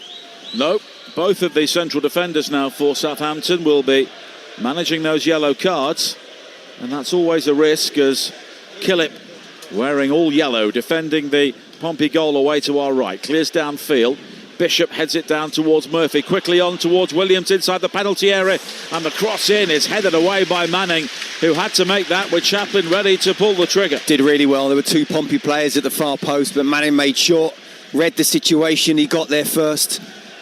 Good play from Portsmouth down the left-hand side, just overloading, and a good ball in. As I say, that's a really good full-back play for Manning. And Williams will take the throw-in on this near side, in towards Bishop, who's having a real wrestling match there with Stevens. They both go down, and the decision goes Southampton's way. Bishop can't believe it, and he's imploring the referee, Matt Donoghue, to give it the other way, or give nothing, but it will be a free kick for Southampton with 2.5 minutes played here on Talksport 2. Still 0-0. Yeah, but I don't think it's something that Pompey fans, well, certainly John Mousinho, would be too worried about. He's enjoying that physical battle, Bishop, and as I said to you before, when those sort of diag balls are coming in, Stevens is dropping off more than trying to win the ball, where Pompey's two central defenders have dominated Archer, and that's certainly not been the case the other way round. In the WSL, it's now London City 0, Manchester United 4. Melvin Mallard with 2 quick goals at the start of the second half. Villa still holding Chelsea 1-1 early in the second half at Villa Park, and it's 0-0 between Leicester and Liverpool as Archer is beaten to it by Shaughnessy, who plays it back towards Killip, who quickly clears downfield. Pompey in their blue shirts, white shorts and red socks, as Harwood Bellis has given the ball away, and it's worked wide by Dazelle towards Murphy. Murphy further down the line for Williams, but Fellows comes back to do some defending. Williams, though, keeping him under pressure, and Fellows rather gets his feet in a tangle there, runs the ball over the line, and it will be a throw-in by the corner flag on this near side. Yeah, well, firstly, I think Murphy just underplayed the pass a bit with Williams running on. Fellows did well, helped out his team, dropped off. That's what he should be doing, but Williams put him under pressure. Now Williams again on this near side. Swung in by Dazelle into the penalty area, cleared away by Fraser. And here is Archer now, all on his own, looking to attack, and Shaughnessy ensures he goes no further with a sliding challenge on the far side. And one thing I would say, Scott, at the moment, with 50 minutes played, Southampton seem to have the better players, but I think Pompey are playing the better football. Oh, absolutely. Absolutely. We talked about that, didn't we? And I was asked in the press room beforehand, how do you see it? And that's what I said. I said, look, individually and collectively, you would think Southampton do have the better players, but it's not about that. It's how you play as a team, and can you rise to the occasion and handle the occasion. I think Portsmouth have done that so well. And yeah, they're quite happy to get the ball down, get the ball out wide, whip balls in. Where Southampton just knocking the ball long because they're not able to have the composure under pressure with the Pompey pressing. And in the end, just giving the ball back. But, you know, we keep on saying it, it's 0-0. Whatever we say about who's playing well and who's not, it's 0-0. And Southampton are capable of a bit of brilliance. Azaz now clipping it over the top for Archer, left-hand side of the penalty area. But in the end, Swanson keeps up with him, just gets a toe in, and it will be a corner kick for Saints on the far side as the autumnal sunshine tries to break through here at St Mary's. Manning will take it. And Pompey pull everybody back behind the ball. And that's what I'm talking about, Nigel. Just that simple ball over the top, really good, a good movement. And actually, with a better touch, wouldn't have given Swanson the chance to come back and kick it out for a corner. This will be an outswinger from Manning. Charles and Harwood Bellis looking to make the late run into the penalty area, but the referee just coming over to sort something out between Swanson and Stevens. And Manning now will play this ball high into the box, headed away at the near post by Segacic. Fraser with a stooping header tries to play it back towards Manning, but gets it all wrong, and in the end all he can do under pressure for Murphy is go all the way back to Bazunu. And now Rulislev back to Bazunu again, and it's lumped long down the centre. Azaz challenging in the air, and the back header is a mistake there from Paul. Archer around the goalkeeper, plays it across, but there's no one there to finish, and it's hammered away by Williams, and Saints should have scored there. Now an opportunity at the other end, as it's Segacic who brings it forward, but a poor ball from him wide to the far side, and Charles can bring the ball away. Archer now on the far side again. Once again he's pulling on to Paul, and Charles will work it further wide to Fraser. Archer makes the move into the penalty area. Fellows already waiting. Fraser having his shirt pulled there by Swanson, but now the shot fired in low by Charles and cleared away by Swanson at the near post. Well, I'll tell you what, Southampton have just had their best chance of the whole game. And the game's opening up now, and you feel it's better for Southampton than Portsmouth. Rulislev now down the right-hand side. Fellows in support. Infield towards Azaz. Back towards Fellows again. Comes infield onto the left foot. May think about the curler. Drives it in low, but it's blocked by Dazelle on the edge of the penalty area, and Saints will have a throw-in. You know, Cameron Archer did really well, but so too did Killip. He didn't go down, he didn't commit, he didn't give away a penalty, and he made sure that Archer went on the outside, which meant that he couldn't then shoot straight away. So as he's put the ball back in, you're absolutely right. There were no Saints players there. There were 3 Pompey players. who got there before any Saints player at all. So good defending in the end, but that's what I'm talking about. 0-0, they've been by far and away the worst team with the two, but they're still very much in this match. 52 minutes played. As Azaz is found by Harwood Bellis on the far side, the left. He'll come in field beyond Swift, square to Downs now. And Fellows is the option on the right. Fellows again comes in field. Left-footed ball high into the penalty area. Swanson rising to head the ball away. But the ball not sticking with Bishop or Chaplin further downfield now as Saints continue to press. And on the far side, it's hooked away downfield. But now one back. And here is the scurrying figure of Fraser again. Back in field to Charles. Charles has got down square of him. And it's back towards the shaven-headed Harwood Bellis. Manning. And now Azaz, who clearly has licence to roam in this Southampton team. But he's closed down by Swanson, and it will be a throw-in to Saints. And it's almost as if someone has flicked a switch and they've started playing football. Well, I'll tell you what, it was getting to the stage where Will still really seriously needed to be thinking about substitutions, but just in the last 5 minutes or so, Southampton have kind of opened the game up, and actually it's Portsmouth who are quite happy to keep it a very controlled, low-pace game, I wouldn't say low intensity, but certainly making it difficult for Southampton to open them up. Southampton kind of want this crazy game now, because at the moment, the way it's gone so far, they've not been in it. Maybe it'll just have a little bit more space for the Saints. And certainly Archer's seen a couple of opportunities now. Well, there's been a degree of chaos off the field in the atmosphere all day, but maybe that's just creeping into the playing area now, which will certainly benefit Saints as it's brought forward by Stevens. The Cornish Pirlo up towards the halfway line. And now Röderslev. And the challenge coming in on Fellows, and one back by Murphy. Murphy now was just bumped off it by Röderslev, and it will be a free kick for Pompey on this near side. That's not a yellow card. He's not got anywhere near the ball. Challenge from behind. Challenge from behind. He's not even attempted to play for the ball. Well, Nicholas Schmidt is now watching on the bench. The Pompey goalkeeper has started the game, and his right wrist is in a cast, which may be problematic beyond today. I just think, Southampton missed the trick. It was only sort of a 5-minute window, but you're just sort of thinking at the time, look, just shoot, get hold of the ball, press. First of all, get the ball, and they weren't. They were just dropping off. And then when you do get the ball, try and get into a position where even 30 yards out, you can have a strike and get it towards the keeper's right.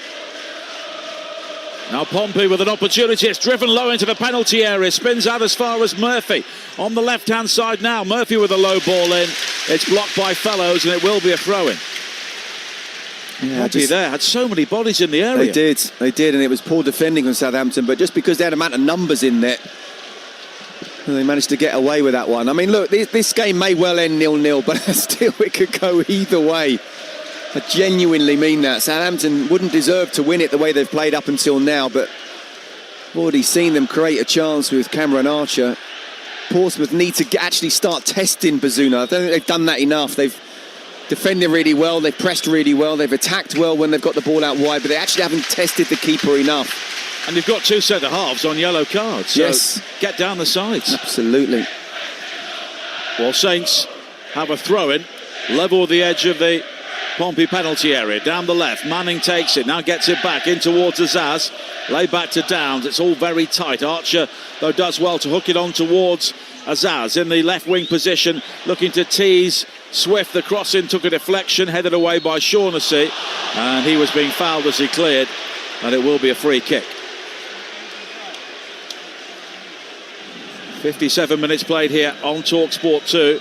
Still Southampton 0, Portsmouth 0.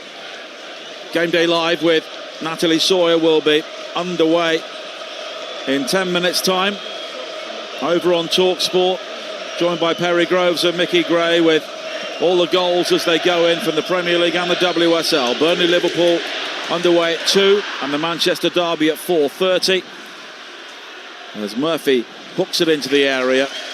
for Pompey down the left, but Chaplin has stayed where he was. And then Tuesday night, Talksport 2 brings you the Champions League once again. Athletic Bilbao against Arsenal, followed by Brentford against Aston Villa in the Carabao Cup third round, and some huge games coming up this week, all on the Talksport network. Here's a chance now for Azaz, sways into the penalty area. Brilliant challenge though by Swanson to rob him when he seemed certain to get a shot in. Now a counter-attack for Portsmouth. Swanson wide towards Segacic, and John Messina just telling his team to calm it down. Yeah, brilliant tackle, brilliant covering, brilliant reading of the game from Zach Swanson. There's actually a fantastic little over from Cameron Archer, who just by letting the ball go took out a Pompey defender. And Azaz, how many times have we seen it in a Middlesbrough shirt pick up the ball there and end up with an assist or a goal for himself? But because of Swanson's great defending and great reading of the game, didn't allow him to get the ball out wide and get a shot off himself or lay the ball off. But second half's opening up a bit more now, isn't it? Bishop does well to rise above Stevens. Now it's hooked down the centre. An untidy challenge by Harwood Bellis on Segacic inside the area, but nothing given by the referee, and play continues. Yeah, I don't think it was. There's no doubt about it. There was a bit of physical contact. And you've got a guy who's probably about 6'3", 6'4", against a guy who's probably about 5'8", so any contact will go down. Yes, contact, but no, not a foul. Harwood Bellis finding Stevens again. I think I called him the Cornish Pirlo. Of course, it's the Cornish Maldini before people write in. Yeah, I was thinking. Don't remember Pirlo playing as a centre-half. They're doing Cornwall. Here is Stevens now. And Fraser whips it wide to this near side. Azaz with a clever ball into Fellows, who tries to drive it low. It's blocked by Dazelle and it's behind for a corner. And Southampton beginning to turn up the pressure here. I think you should take Pirlo or Maldini, either of those, to be in the same breath as some statement. But yeah, this is much better from Southampton. Look, they couldn't have been any worse than they were in the first half. They were always going to get better. I still wonder whether Will's still thinking, like, do I make changes? There's no doubt about it, he has options off the bench, but this is a much better second half performance than it was in the first. An hour played, 0-0 on Talksport 2. Fraser with the corner. High towards that far post. And it was Stevens flying in late, but didn't make contact. Now Manning returns it back into the penalty area. Headed away as far as Fraser again, who tries to go around the back, and he's unable to keep the ball in play, and it's behind for a goal kick, and that will just release some of the pressure for Pompey. Yeah, I think they need to go back to what they were doing beforehand. Just seeing a picture of Conor Ogilvie, and that bump is getting bigger and bigger. On the side of his head, a real egg, which came from the collision with his goalkeeper. Fellows was the Saints player involved, but there was barely any contact between himself and Ogilvie. It was Schmidt who clearly damaged his wrist on Ogilvie's forehead as the cross in from Chaplin is beyond and behind. He's got some forehead, clearly, Conor Ogilvie, but surprised he hasn't got an ice pack on it. It's not going to get any smaller for the next 24, 48 hours. But the bigger picture is Killett may get a run of games here. If there's a fracture, and even if there's bruising, then they'll have to be very careful with it. Swift, he's given the ball away to Fellows, his former West Bromwich Albion teammate. Ruleslev, all the way back towards Bazunu. He hammers it downfield. Shaughnessy's header forward is straight to Downs, but in turn he gives it straight to Williams. And now Pompey will try and build again on the far side. And this is a team who won so few games away from home last season. They did look to be destined for a quick return to League One during the first half of the campaign, but they ended up 5 points clear of the relegation zone, which was maybe slightly under the radar, but a massive achievement for John Messina. Yeah, I think it was brilliant after going up, and then I can't underestimate that fixture list at the start of the season was just absolutely horrendous. And actually, they got a few more points, but still, not as much as you'd like, but a few more points than perhaps I would have expected. But then suddenly you're then going into games where everyone's saying, OK, well, these are the games you've got to win. That itself puts pressure on as well. So, really well done from Portsmouth in the way they sort of managed that season last season. Now Fraser coming forward. Down the Saints left again. He's got a Zaz in field. Charles, though, will play it back towards Manning. Manning with the crossing, hooked away at the near post by Paul. Straight back to Manning again, and now Fraser will try and attack Swanson, who's on a yellow card. The cross is lifted in over the head of Azaz. It'll come all the way out to Ruleslev, not known for his goals, and he's given the ball away to Murphy, and Murphy now can sprint clear over the halfway line for Pompey. Ruleslev, though, comes back with a challenge. Still is convinced it should be a throw-in to the Saints, but it goes Pompey's way. Yeah, it should have been. Will still saw that as well. To be fair to the ref, it's got two players, and the ball's in front of the two players, so we can't quite see who had the final touch, but it was definitely a Southampton throw-in. But Ruleslev, just on the edge of the box, lost it, did well to recover to make sure Pompey didn't have a really good counter-attack. Now Williams, I think he was caught there, he was, as he played it forward towards the edge of the Saints penalty area, and it will be a decent looking set piece here for Pompey, wide on the left hand side, midway inside the Saints half, and it'll be a yellow card shown as well for Flynn Downs. Yeah, in tight games, set pieces, so important. To be fair, Southampton are quite a big side. But then so are Pompey, so it's all about the quality. Can you get that quality ball in and put the pressure on? And even if you don't get a proper header first time round, can you win the knockdowns and suddenly just bang, stick the ball in the net? Difference in sartorial attire in the second half of the two coaches. Will still has the tracksuit and the gilet. John Mousinho in the polo shirt. Free kick. Flighted high by Dazelle towards the far post, and the header is wide. Well wide in the end, but it was a chance for Regan Poole. Do you know what? That's a great opportunity. It really is. I know why he's done it so wide, because he's kind of coming back. But it's a great ball in from where it is, and no one's actually picking him up. So he's just stopped. Perhaps another half a yard, and he would have been able to, or half a second, to manoeuvre his body a little bit more. Well, that's definitely a chance. 65 minutes played. Southampton 0, Portsmouth 0 on the home of the EFL. Talksport 2. As Archer looks to come back and receive a high ball on the halfway line, and he was caught by Shaughnessy, and it will be a free kick for Southampton, who are heading for their third draw of the season. Only one win so far against Wrexham on the opening day. Archer was almost in behind Shaughnessy there. A ball played forward by Ruleslev, but Shaughnessy recovered well. And Missy Kern's own goal has put Chelsea 2-1 up at Aston Villa in the WSL. Leicester have also taken the lead. Emily Van Egmond against Liverpool. Leicester down to 10 players as well. And Manchester United still 4 up at London City. Finn Azaz tries to drive across him from the right, but it's blocked by Dazelle. And Azaz complaining to the assistant, Richard Woodward, that he was having his shirt pulled there, but nothing given. And it will be a throw-in for Southampton.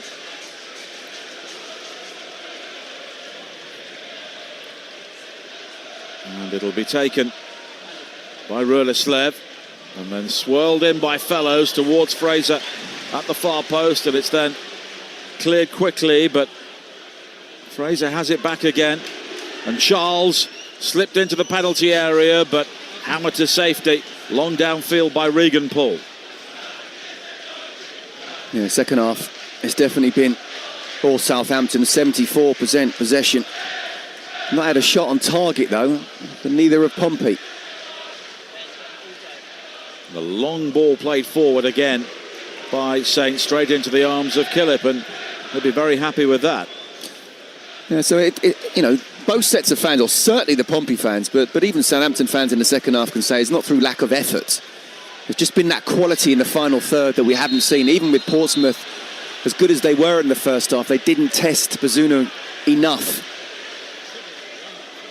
Early free kick for Pompey, taken too soon, looking for Bishop because the referee is showing a yellow card for the holding back by Mads Røhleslev. That's another one. Liverpool team sheet is out at Burnley. No Alexander Isak in the matchday squad today. No surprise there. Hugo Ekitike is leading the line, supported by Salah and Gakpo. As Pompey come forward again. 22 minutes to play. It's a good ball slipped into the area. Almost found Gazelle, but quickly cut out by Harwood Bellis. And here is Fraser now on the counter-attack. Quickly finding Azaz. He's just forced wide by his first touch, but he's got support now from Fellows. Røhleslev further forward inside the penalty area. Back though towards Downs. And now Azaz again. Almost at walking pace, but he curls it in left-footed, way beyond everybody. Goal kick. Yeah, it was unlucky. It was actually really good movement from him on the counter-attack. He knew where the space was, so he ran towards that space. There was a diagonal ball for him. I wonder whether he could have tried to drive into the box and put the defenders under pressure. He didn't. The ball managed to come back towards him, and as he's chopped on one side and come inside, created that half a yard, but the left foot cross in the end just way too high. And again, that pretty much sums up the whole game, really. It's been some good play, some good movement, good touches, but not enough quality in the final third. Bishop now for Pompey, wide to the left-hand side, and Murphy, who's able to gather. He can take on Røhleslev now into the penalty area, drives in the cross. It took a deflection off the Dane, and behind for a Pompey corner with 20 minutes to play. Yeah, brilliant defending from the full-back. It's the last thing you want, someone like Josh Murphy running at you inside the box, but he stayed on his feet. Well, that's what Pompey need to do, though. They need to get the ball out wide as much as possible. Quite happy to get on the counter-attack now. It's exactly what they did. The ball was fizzed out to Murphy. One-on-one situation. Right, can you get past your full-back and whip a good ball in? In the end, as I say, good defending from Røhleslev. John Swift over the corner kick. Beyond the far post, headed away by Downs. Now Gazelle will control. In front of those expectant Pompey fans. The crossing, though, a routine header away for Harwood Bellis. Up towards the halfway line, and Murphy going all the way back towards Ben Killip, who came on for the injured Nicholas Schmidt in the first half, although it was rather a self-inflicted injury, which also took out Conor Ogilvie, the left-back, and he wasn't able to go beyond half-time. Williams, who came on to replace him, down the line, looking for Murphy. Murphy's been caught by Fellows, and he's come in for a bit of treatment recently, and it will be another free kick for Pompey, just inside the Saints' half. He's been battered and bruised a bit, isn't he, Josh Murphy? But he's got to keep on doing that. His full-back's on a yellow card. Centre-half closest to him is on a yellow card. Flynn Downs is on a yellow card. They can't afford to keep diving in. Keep demanding the ball, taking his full-back on. Killip clearing downfield again. Bishop beaten to it by Stevens. Azaz now gathering on the halfway line. He is wrestled to the ground, but play continues. It was Swift with a challenge, but now an opportunity for Downs. Downs, though, caught by Chaplin, but he won the ball cleanly. But here is Fraser down the left-hand side. Fraser's got three to hit inside the penalty area, and he doesn't find any of them. And Murphy will step in before Azaz. He clears with a crossfield ball, which rather put Segacic under pressure. Now Manning, very, very deep. Azaz tries to keep the ball alive, but he's done so. And now the shot fired in by Fellows, and it whistles over the angle via a deflection for a corner. Yeah, brilliant defending. I'm not quite sure who it was. Got his body there. This is much better from Southampton. Been much better in the second half, but the pressure they've been putting on Pompey. Great little turn from Fellows, and a really important flick, because I don't think Killip's getting there. Swift has received a yellow card for the rugby tackle earlier on Azaz. That's exactly what it was. And the corner comes to nothing, and Chaplin will bring the ball away, and he's got Murphy further forward, but the ball balloons out of play as Chaplin was caught there in the act of playing that ball downfield. And there are going to be changes, 3 of them made by Southampton here. Yeah, very much attacking ones as well. Ross Stewart, Armstrong and Janda. You can see that Will Steele now, despite them being better in the second half, just thinks, yeah, we can make this even better now and go on and get the win. The confidence is there. I'll be slightly disappointed if I'm taken off. As I say, they've been much more improved in this second period, but yeah, there's no doubt about it. The finishers are coming off the bench now, and that's exactly what Will Steele wants them to do. Well, Ben Killip is down, which is interesting, as he is the only goalkeeper that Pompey have got left. Now, it could be one of these injuries that miraculously disappears once the manager's spoken to the players, but we'll have to wait and see. Had that yesterday. Yeah. At the Valley. I was saying, yeah, the Kaminsky one, I mean, that was blatant. 10 seconds after the red card. Well, Cameron Archer is coming off to be replaced by Adam Armstrong. Ross Stewart also coming on. Flynn Downs will make way. And a debut here for Kasper Janda, the German, signed from Nuremberg, 22 years of age, can play as a midfielder or a centre-back, and it's Finn Azaz who comes off. So like for like, really, all over the pitch. Yeah, I think it's going to be really interesting how Janda, Armstrong, and who was the other one? Ross Stewart. Yeah, can get themselves up to speed quickly in this fierce rivalry of a game and be the hero. And just as the substitutions of Southampton are being made, you can see that John Mousinho is, okay, you want to put your pawn there, I'll put mine here. Getting 2 subs at the ready. Terry Devlin will be one of the players coming on as Fellows comes forward here for Saints with 15 minutes to play on Talksport 2. 0-0 the scoreline.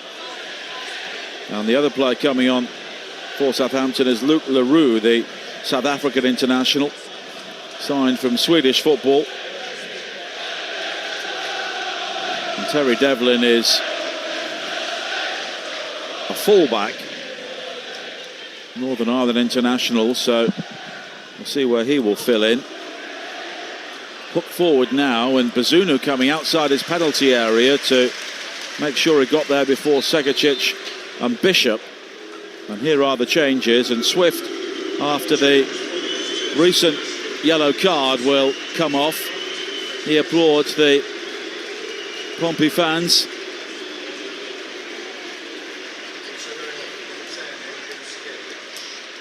And it will be Luke LaRue who replaces him.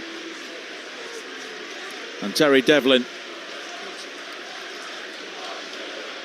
will also come on, and it's a defensive change because Adrian Segicic goes off.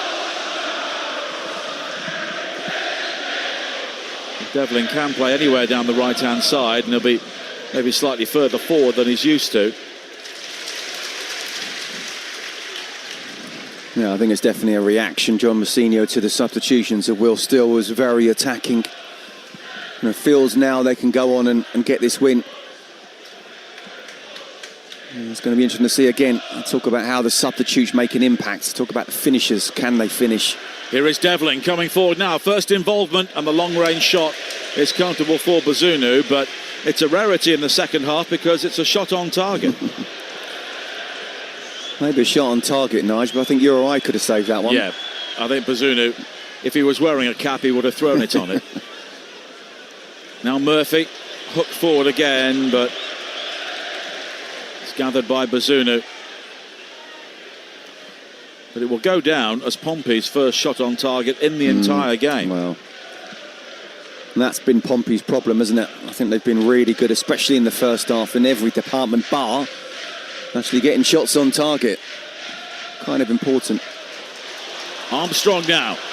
Stewart ahead of him. Armstrong hits it left-footed. Excellent lunging challenge, though, by Paul to block on the edge of the penalty area. Stewart, who seemed to be permanently injured ever since he arrived at Southampton, but will hope now to be able to get a run of games As the cross into the penalty area nearly finds him, but diving in was Shaughnessy to head away. Now Manning on the far side. Charles finding Fraser. Fraser in towards Stewart. And Williams stooping to clear. And Devlin just happy to hoof it long downfield. Bishop was the only player forward, rather isolated. And Bazunu's now got time to gather way outside his penalty area and find Harwood Bellis. Yeah, and I think it shows how much under pressure they are right now, that Devlin wasn't even looking for Bishop at all there. They're just trying to get rid of it, relieve a little bit of pressure. But this is where, if you're going to play two up front, then go long. Do what you were doing in the first half. You've got Ross Stewart, as tall as he is. Quickly taken throw in for Saints on the far side. Armstrong, who scored 25 goals 2 seasons ago in the Championship, including the winner in the playoff final. He works it wide, the cross is delivered in, but again Pompey will clear. And Armstrong is one of those Darren Huckabee type players who looks really good in the Championship but never quite manages to step up. Yeah. There's been a few of those in recent years. A few, absolutely. Yeah. Well, they said that about Alexander Mitrovic, and then he was able to prove it. Yeah, absolutely. I suppose it does depend on the players around you as well. Yes, absolutely. Armstrong now looking to flick the ball on, and he's done so for Fellows. But another brilliant challenge defensively from Pompey in the second half. Jordan Williams, this time, if he'd mistimed that, it would have been a penalty. But he got there first, and it's only a corner. Yeah, he's done really well. I mean, Armstrong somehow got a little flick on, and Fellows is running in. It's a really tight angle, so it would have been difficult to actually shoot and score from there. We have seen it, but he could have whipped it across. But Williams hasn't allowed him at all. It's great full-back play. He's come on, hasn't he, in the second half, and he's done really well, to be fair to him, from a defensive point of view. Fraser will take the corner kick for Saints on this near side. Headed away unchallenged by Williams at the far post. And then hooked forward by Ruleslev. Plenty of air on that, maybe too much from a Saints point of view. Chaplin losing out to Fellows, but Chaplin slides in to just hold him up, if not win it back. And now Fellows again has got Yanda in support. Yanda works it wide towards Fraser, then looks to hit the byline himself and runs the ball out of play. He's convinced it should be a corner, but maybe a bit of codology there as a goal kick has been given. And we have less than 10 minutes to play here on Talksport 2, and it's still 0-0. Yeah, and we're getting to the stage where one goal wins this. You know, it's been a really tight game. Pompey much better in the first half, Southampton better in the second. Not really been quality chances, well, not too many of them anyway.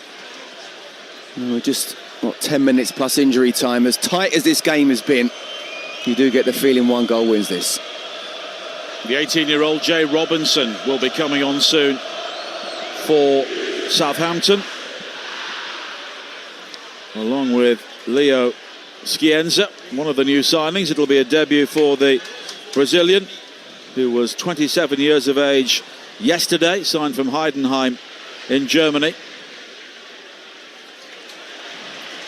Devlin executing a clever turn on the far side, but then giving the ball away, as Nikita Paris has pulled a goal back for London City at home to Manchester United in the WSL.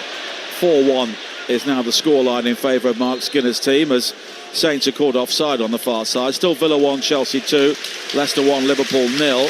As Fraser comes off to be replaced by Robinson, England under-18 international. And Scienza will make his debut in replace of Tom Fellows. Well, you can see that he's trying to go for it now, isn't he? He's made all his subs. Can't do much more, Will Still. They stayed in the game at half-time, or in the first half when they were really, really poor. Have stepped it up in the second. Even then, he's tried to make his substitutions. Very, very attacking substitutions as well. He wants to go on and win the game. It's just very difficult to break down this Pompey side. Armstrong with a nudge there on Shaughnessy inside the Saints half, and it's a free kick for Pompey, which was rather unnecessary. And here is Murphy. Delivers the cross into the near post. It's a great chance and it's wide. Devlin never really got hold of the shot and it bobbled across the 6-yard area. Everybody watched it almost in slow motion. It was wide, but the flag was up anyway. Well, I'm going to look at a replay here and see who was offside. Yeah, definitely. It was a good decision from the referee's assistant. It wasn't Devlin himself. It was Bishop. But what a ball. We saw a few of those in the first half from Murphy. Haven't seen any in the second. And that is proper wingers play. Just get half a yard. Don't have to beat your fullback. Whip it in. Suddenly put the opposition defence under pressure. Bishop just offside, but much better from Portsmouth. 7 minutes to play. Murphy on the ball again. And he was fouled by Yanker. And you can hear what the home crowd around us think about that challenge. Yanker holds his head. He can't believe it either. But it's a free kick for Portsmouth. Will Still has had his say, and Matt Donoghue will show him the yellow card. I don't mind this. This is Southampton versus Portsmouth. We want to see passion. And Will Still certainly showing that. He doesn't believe that was a foul. I think Murphy almost sort of jumped up with the challenge. I'm not sure it was a foul. He certainly got the ball. Yes, there was contact, but you can make... He's just jumped. He's kind of dived into him and gone up and over. Because it looks theatrical, he's given a free kick. Will Still not happy with that at all. And the flag's up for offside from the free kick anyway, so... Well, the conversation's still continuing. And Steve Martin, the fourth official, is getting it in the neck from both sides at times, although, as we always say, it's nothing to do with him. No. Not me, Gov. No. Don't shoot the messenger. Now Killip coming outside his penalty area to hammer the ball away. And he got there first. Came out in a similar manner to Schmidt in the first half, which led to his injury. As we close in on the final 5 minutes here. And it's been a typical local derby in which the occasion has often really inhibited the quality of the football. But there's still time for someone to be a hero. Robinson with the cross into the penalty area, headed away by Paul, and it will be a throw-in for Saints on this near side. Rulislev will take it.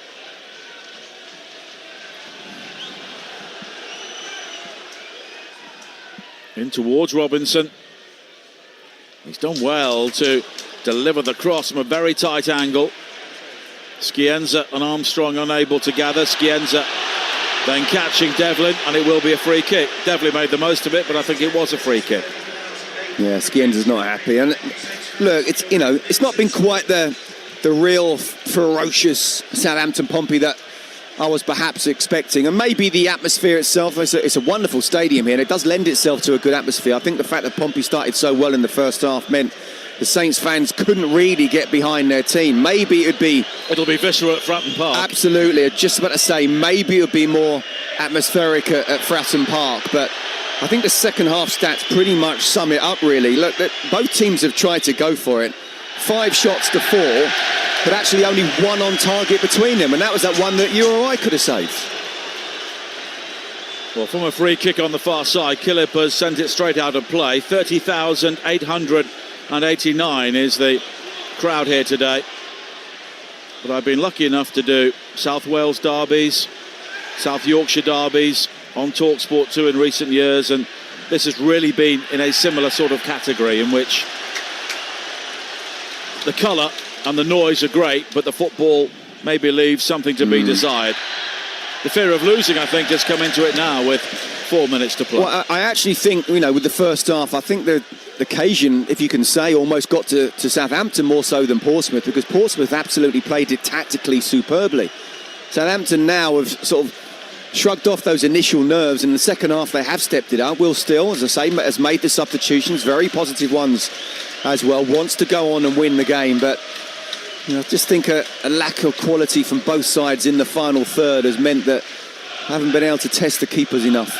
And after such a rapid changeover during the transfer window, I'm sure Will Still would say, and I think it's fair enough to say, you can't really judge this Southampton team until they've settled down. No.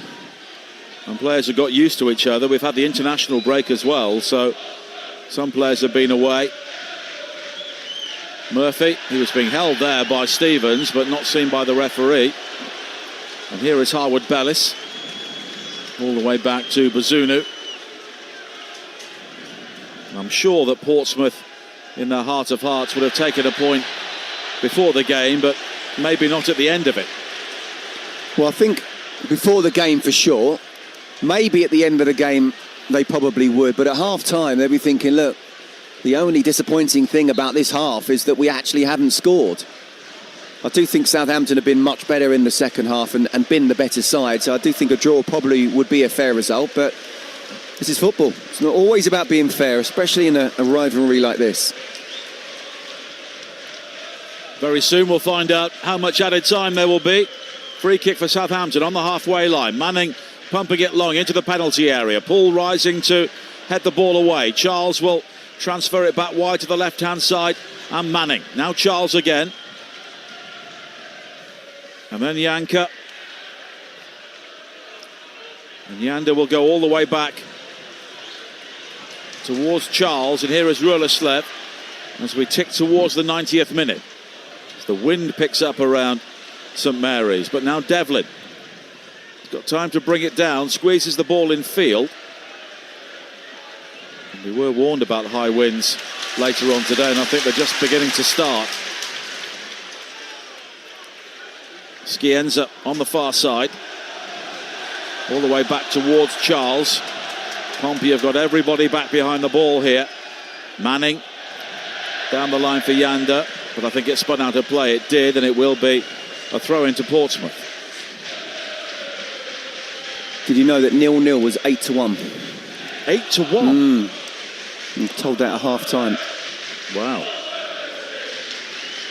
Well, if you look at local derbies, they do often end 0-0. But I suppose you look at the respective quality on both sides in terms of the attacking talent for Southampton, and you would believe they could score. But here is Bishop coming forward now. There'll be 4 minutes of added time. Murphy breaking into the penalty area for Pompey. Great ball in right through the 6-yard area and behind for a goal kick. Oh my goodness, what more can he do? He put 2 or 3 wonder crosses in the first half. He's put a couple in already, and that one there, so inviting. Somebody's got to gamble and get on the end of it. To be fair to Bishop, he tries to make the movement towards the near post, and then someone's got to get across the far post as well. It's a wonder ball. Defenders can't get there, keeper can't get there.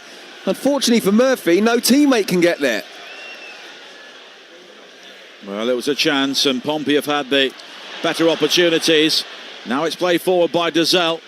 Chaplin, and the ball is always on to Murphy down the left, but he now has it. Southampton want a free kick, but nothing given. Murphy attacking a backtracking Ruleslav deep into the penalty area, and the cross is blocked. It will be a corner kick, and Pompey finishing in the ascendancy. Yeah, brilliant wing play again, but again, brilliant fullback play. Murphy's still down. As he's gone down the outside, he's clashed into the boards. He's got up now. And we really are in the territory of if you can get a goal, you get all 3 points. Although this fixture has, of course, known about late goals. Murphy will take the corner kick here. If there's a goal now from anyone, they'll go down in South Coast folklore. The corner kick is deep, headed away towards the far post, where Dazelle will gather. He whips in a dangerous looking cross, and Bazunu claims well off the head of Paul. And Bazunu quickly clears downfield. Armstrong is the only player forward. Williams, though, will head the ball away. Devlin's got time to bring it down and hammers the ball forward, but Manning will control ahead of Chaplin and find Harwood Bellis. 2 minutes to play. Stevens coming forward now for Southampton again. And he's got room to move in field. But again, Southampton rather static in the key areas. Manning, Scienza, was he fouled? He was. It's a free kick for Southampton. Wide on the touchline, left-hand side. Manning over this. Look, Southampton have been the better side in the second half, but once you bring on Ross Stewart and you go 2 up front with Armstrong as well, they've played less balls to their strikers than they did in the first half when Cameron Archer was on his own. So I'm not quite sure why, but look, again, in a great position here, set piece, get the ball in the box and get the knockdowns, even if you don't win it cleanly first time. Manning will take this. Pompey have every single blue shirt back defending. A goal now and it wins the game. Manning, it's very deep and it's headed behind by Dazelle for a corner in the final minute of added time. Got to race over there. Quickly make sure. Then just compose yourself. Again, it's all about the quality. Portsmouth, very good defenders, very good at set pieces, but if the ball comes in right, they might have no chance. Scienza will take the corner kick here. Flighted high towards the penalty spot and the header is over the top from Harwood Bellis, and that may be the final chance. Yeah, he's had to stop and then go back a little bit to head it, which makes it more difficult, but you have got to hit the target. When he's standing there, there's no one picking him up or no one marking him as he heads the ball. So he's got to read it as it's coming so that he's not leaning back immediately and therefore he doesn't have full control, because you would think that is it now. Sam Kerr with her first goal following injury for Chelsea, 3-1 up at Villa in the WSL. Killip will take the goal kick here. And we're beyond the initial 4 minutes. Straight out of play from Killip, the referee with a look at the watch. Ruleslev will take the throw in. And he's stolen more than a few yards, but it doesn't matter, it's all over. 0-0 the full-time score, and there's maybe just a reaction there between Will Still and John Mousinho. The handshake just lingered slightly, but everybody walks away and everybody will leave with a point. Portsmouth had the better of the first half, Southampton with the second, but no one could find a goal on a day awash with emotion, and it's finished Southampton 0, Portsmouth 0. Yeah, I think a draw is a fair result in the end. Really impressed with Pompey and how they started off the game. You could see they were trying to slow it down as much as possible, quieten the Saints crowd, and they did just that. Had a couple of chances, obviously came close to that Dazelle hitting the crossbar. The second half, Southampton, they were never going to be as bad in the second half as they were in the first. They did step it up, and Will Still made very attacking substitutions, very positive ones. But I think that the lack of real quality inside the box, of creating chances and putting them away, basically. I mean, Josh Murphy for Portsmouth, how many times did he whip wonderful left foot crosses in, and people just couldn't quite get on the end of it. Look, it's a shame it was no goals, but it was a game of two teams really giving it their all, and quite simply they had to in this particular fixture. I think a draw is probably a fair result. And I don't want to blow it up out of all proportion. It wasn't quite Tuchel and Conte there at the full-time whistle, but there was something between the two managers. Yeah, John Mousinho from the very start, was on at the fourth official, and look, it's a big fixture for both. And I think Will Still went to shake his hand, and he clearly said something. We don't know what he said, but he said something, John Mousinho, and Will Still wasn't happy with that. Yeah, not quite the Tuchel and Conte little dance, but Will Still wasn't happy with it. But the Pompey fans very happy with the point. They acclaim their team on the far side. Southampton also doing a lap of honour, led by Will Still around the ground. I think there'll be relief finally, Scott, amongst everybody that they've not lost. Yeah, absolutely. Look, I think it's a really good point for Portsmouth. I think Southampton at the start of the game would be aiming. Look, at the start of the game, Pompey would have said, I'd take a point. Southampton would have said, we won all three. I think at half-time, Southampton would have taken a point. And by the end of it, if you look at the two halves, that differed very much. You know, Pompey didn't really trouble Southampton in the second half at all going forward, apart from a couple of great crosses from Josh Murphy. It was definitely Southampton who were in the ascendancy, but Portsmouth were good enough in the first to say, look, we deserve to get something out of this game, and they're with their fans now over in the corner. And I think what you could tell is, as soon as the referee blew the final whistle, there was a big groan from the Southampton fans, big cheers from the Pompey ones, and that they've travelled from the coaches. Whether they live just round the corner or not, they have to get on the bus and get back to Fratton Park, but they'll be absolutely delighted with what their team has seen. They've done pretty much everything other than come away with all 3 points. Thanks to Scott Minto this afternoon for his company. And if you want to follow the day's football, retune to Talksport. Natalie Sawyer with Game Day Live. All the goals as they go in from the Premier League and the Women's Super League. Here on Talksport 2. Next it is When the Lights Go Out. And the subject is Leanne Sanderson. But from Scott Minto and myself, Nigel Adderley, it's good afternoon from St Mary's.